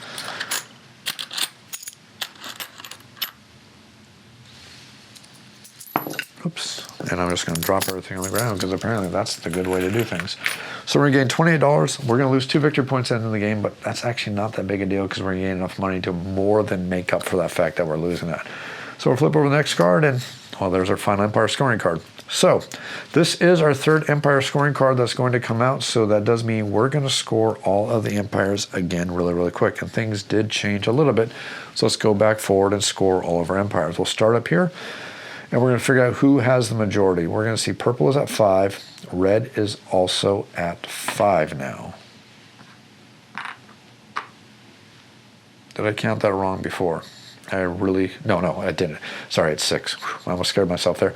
That's actually a port city, so that's 6. So 3 plus 4 is 7 for red. So red is going to go up to 61. Purple is going to have 2nd place, so they're going to gain 2 victory points. We're going to come over here. We're going to see that red has 6 versus 4 versus 2. So 6 is red, who has a majority. So 3, 4, 5, 6, 7, 8, 9, right? Because we have 6 cities. That's 9 victory points for red. So red's going to go all the way up to 70. Purple, or actually yellow, is going to gain 2 for coming in 2nd place. Purple, we know, has the massive amounts of majority here. And before we did anything, yellow or purple is supposed to kill off somebody. Purple would have did that, just to be spiteful, because of my general ability. So purple has majority here. So we're going to gain 3, 4, 5, 6 victory points for purple, putting them at 46. Yellow is in 2nd place. They're going to gain 2 victory points. Over here, purple still has majority, so they're going to gain 3, 4, 5, 6 victory points for purple. Red is still in 2nd place, so they're going to gain 2 more, putting them at 72. And down here, purple has a majority again, so they're 3, 4, 5 victory points for purple. Puts them at 57. Red has 2nd place for 2 more. And then finally, we're going to come to this region over here. So purple has 6, yellow has 5. I'm sorry, red has 6, yellow has, words are hard. Sorry, this game has gone way too long at this point. I should say this video. 6 for red, 5 for yellow, 4 for purple. So red has a majority, so 3, 4, 5, 6, 7, 8, 9 for red. Puts them at 83. Yellow is going to gain 2, and that's going to score that. Now, since yellow is the last player and this empire scoring happened at the last player of the round, that does mean that for this game, we are actually going to get one more round for all of our players, and then we are going to add up all the victory points. So the players must figure out the ways that they can get the absolute most victory points with one final action. So that's basically what they're looking to do. But before we forget, I got to remember the oligarchy for the yellow player. So we're going to gain 1 victory point for every single achievement. For every empire, golden age, and civilization achievement. So we have 5 of those, so that's going to be 5 more victory points for the yellow player. That puts them at 23 for having the government right here. So final actions for everybody. Let's see, how can we gain the most victory points for all of our players? Now remember, there is no more empire scoring. It's basically one final action, gain as many victory points as you can. But cities are worth victory points, towns are worth victory points, and all these other things where it's not going to do an empire area majority scoring this turn. So I am thinking projects would be worth 4 victory points for us. Public baths would be worth only 1 victory point for us, so that's not going to be that much. So I think what we're going to do is we're going to take the project quarries. That is going to cost us 5 stone and 5 ideas, which is going to basically be $20. Luckily, I have the $20, so let's spend the $20, and that's going to be victory points for us at the end of the game. We'll factor in all those victory points at the end of the game. That was Red's last action. Now we get to go over to the purple player. Purple needs to figure out what they can do to gain the most amount of victory points. If only there was a manufacturing town that came out, that would have been awesome for us, and there wasn't. The harps didn't work out for us. Did it work out for you though? 1, 2, 3, 4, 5. Darn it, if only you could get 2 actions. That would have been perfect for you, actually.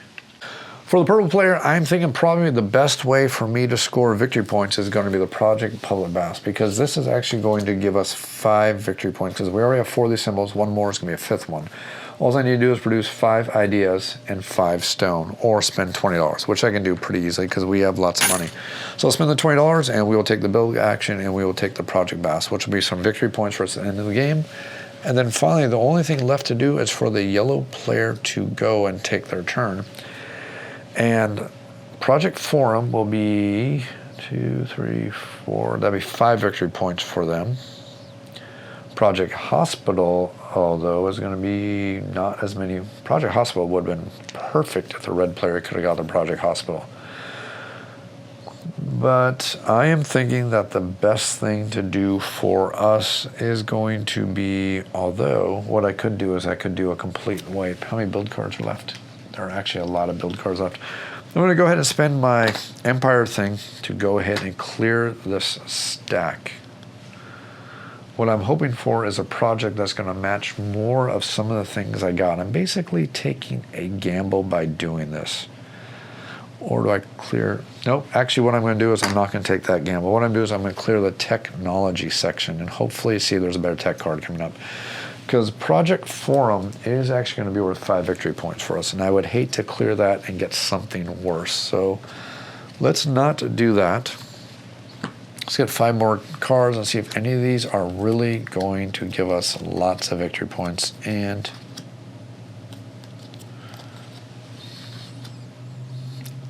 well,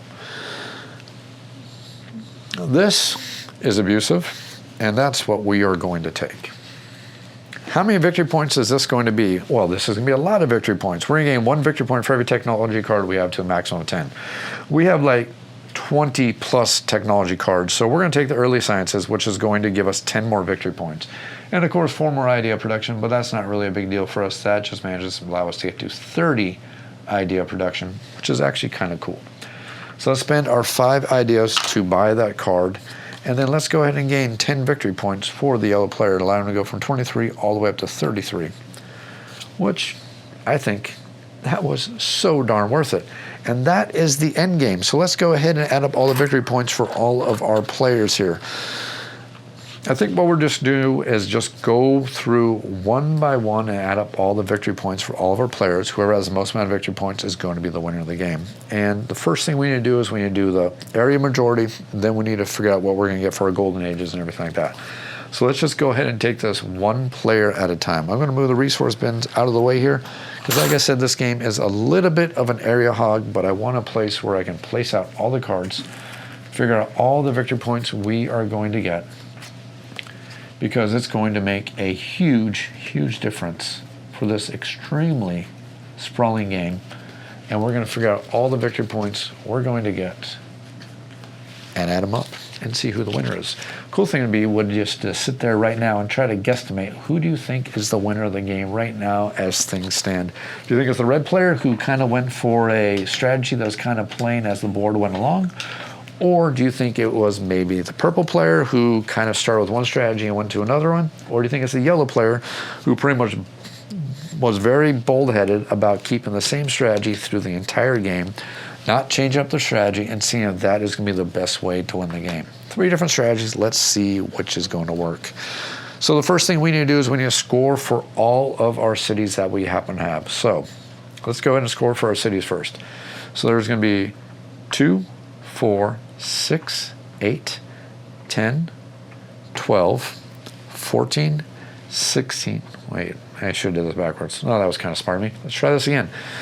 For the red player, we're going to gain 2, 4, 6, 8, 10, 12, 14, 16, 18, 20, 22 victory points. So we're going to go from 83 to 105. We'll signify that by putting a worker up here in the 100 box, letting us know that we did a cool thing. So that is it for all of our cities. Now we get to score all of our towns. So we have 2 towns. Not a lot. That's going to be 2 victory points for us. That's going to go from 105 to 107. Now we get to score all of our golden ages and civilization achievements. So let's go ahead and separate all these into our golden ages and civilization achievements. So we have 2 golden ages. That is going to be 12 victory points. That puts us at 119. Then we have 1, 2, 3, 4, 5 times 6 is 30. That's going to put us at 149 victory points. That's actually pretty darn good. That's not too bad for a 3-player game so far. Next up, we're going to score for our wonders. Nobody built any wonders this game, and that can happen sometimes. Wonders are kind of expensive. You kind of have to build like a stone production engine very early to get those wonders out there. If you can do so, it can actually be worth a lot of victory points. But unfortunately, in this game, we didn't do that. So next thing up is going to be the manufacturing towns. I do not have any manufacturing towns for the red player at all. So next thing we are going to do is going to be our projects. So we have civic project, we have quarries, we have granaries, and those are all the projects that we have. So we need to figure out all the symbols that are going to add up to this symbol. So we have 1, 2. I guess I should put it on the board so you can see it. That makes it so much easier. 1, 2.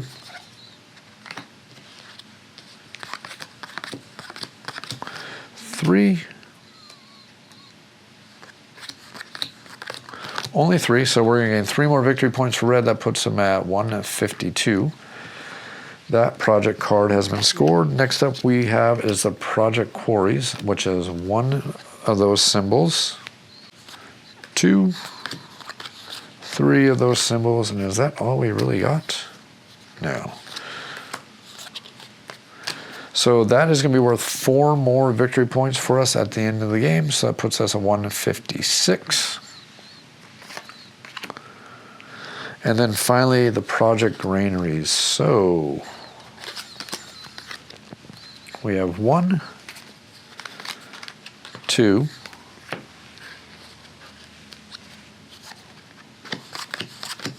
3, 4, 5, 6, 7. So that was actually pretty darn good. 7 victory points. That puts us at 163. Any technology cards that we manage to score for victory points on them now is what we want to score next. So tech cards that score us victory points. Well, that wasn't very exciting. We get a whole 3 victory points there, so that puts us at 166 victory points right there. Now we score negative victory points for any unrest we happen to have. So we lose 5 victory points because we have 5 unrest. That's going to put us at a final score of 161 for the red player. Not terrible, not great, but not terrible. I think I could have done a lot better, but it's not bad. So let's go ahead and figure out what we're going to do now for the purple player and see if their strategy is going to be a winning strategy for them.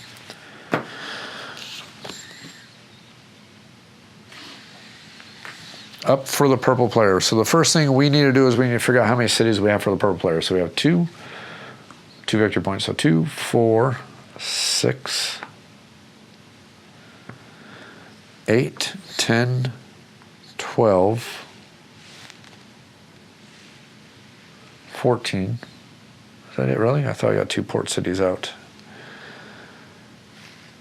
Did I only get 1 port city? I thought I got out 2 port cities. Am I absolutely just... Oh, I am staring right at it, not even realizing it. So, kind of blending in just a little bit. So let me recount that again. So we have 2, 4, 6, 8, 10, 12, 14, 16 victory points for purple. So that's going to put them at 73.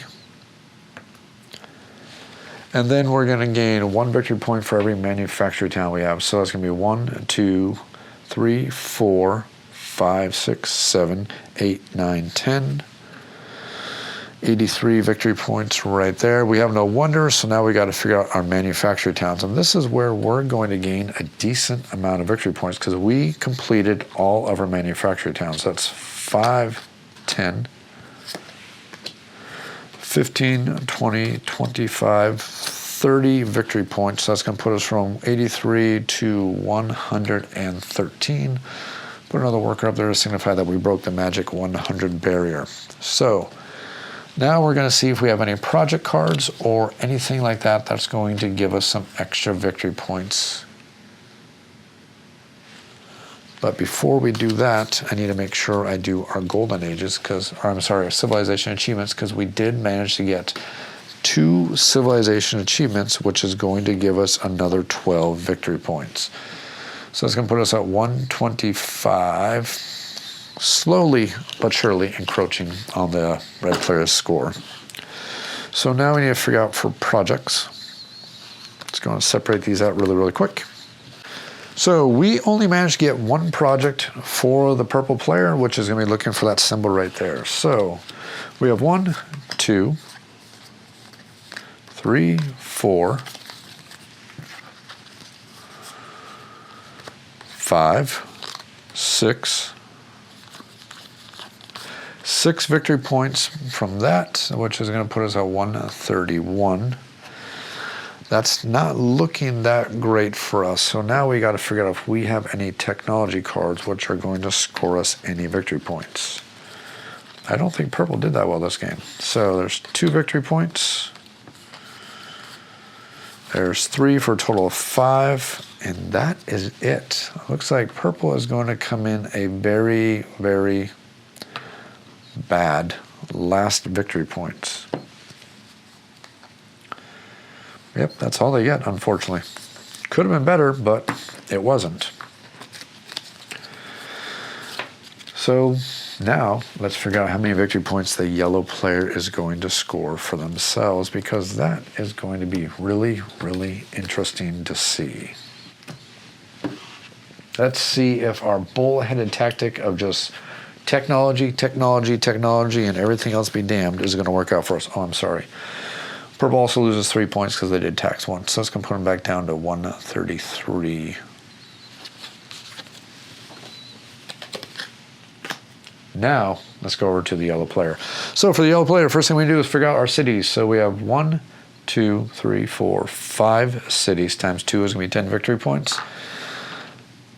So that's going to go from 33 to 43 victory points. Do we have any manufacturing towns? We have 1, 2 manufacturing towns. That's going to be a whole 2 victory points. Puts us at 45.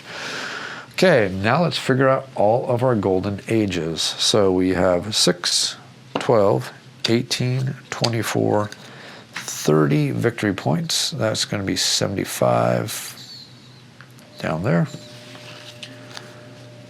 Not too terrible. Now that we figured out our golden ages, we don't have any wonders, so now we got to do manufacturing towns. Unfortunately, we were not able to complete our manufacturing town. Strategies were just not working out for us, so now we got to go and figure out any projects that we happen to have. This could be very, very interesting indeed.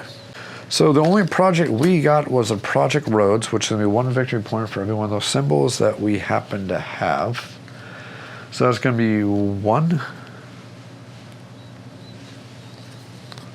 2, 3, 4, 5, 6, 7, 8. 8 victory points for the yellow player. That's going to be at 83. Wow, this is going to be very sad. Very, very sad indeed.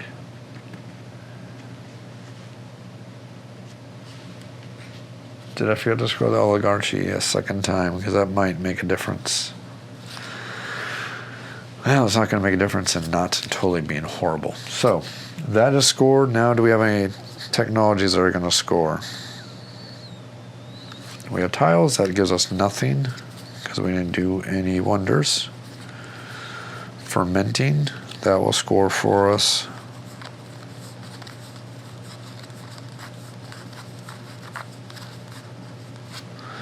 History. City-state. Luxuries. Oh my gosh, this is abysmal. So we're going to gain 1 victory point for every harp we have in the game. So it's 2 victory points, 3, 4,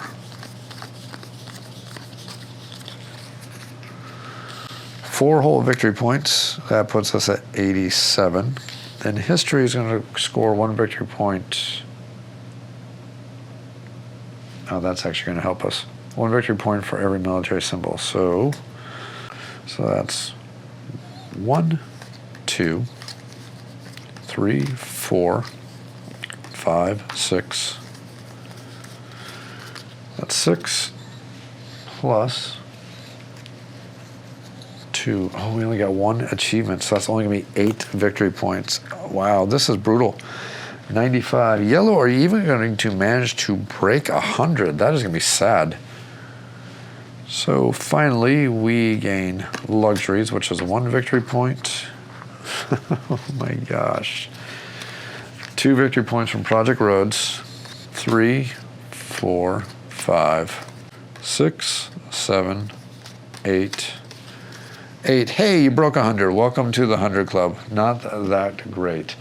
So our grand scores at the end of the game for 3 very, very, I would think, different tactics and strategies, we're going to see one heck of a difference in victory points. We're going to see that red is going to dominate at 161 victory points. Purple is going to have second place at 133, and yellow is barely going to squeak onto the leaderboard with 103 victory points. Hope you enjoyed this extremely long video. I hope you enjoyed watching this video game. If you have any comments or questions, make sure you check out the YouTube comments down below. I'll be sure to answer your questions as quickly as I can. You can also feel free to email me off the shelf board game reviews. That is otsbgr@gmail.com. I do my best to answer those emails as quickly as I can. If you enjoy the content and the videos I put out there, think about supporting the channel on Patreon. Just $1 in the tip jar is a fantastic way to say thank you and help the channel grow. The channel is 100% sponsor free. I don't get any I don't get any sponsorships or extra money coming out there. Everything you see is coming out of my own pocketbook. So if you enjoy the content, tossing $1 in tip jar is a great way to say thanks. Not only that, I'm working on my 10 and 10,000, or my 10,010, I should say. Trying to get 10,000 subscribers on my 10-year anniversary. I've been doing this for over 9 years now. My 10-year anniversary is coming up here in February, so just a couple months away. Be absolutely awesome to get to 10,000 subscribers. I think I put out a lot of great videos, and you can help me get to 10,000 subscribers. Like and subscribe as always. Thanks for watching, and don't forget to check out the other videos in the series, the review, the quick overview, another gameplay video showing the hero bodice itself. As always, thanks for watching.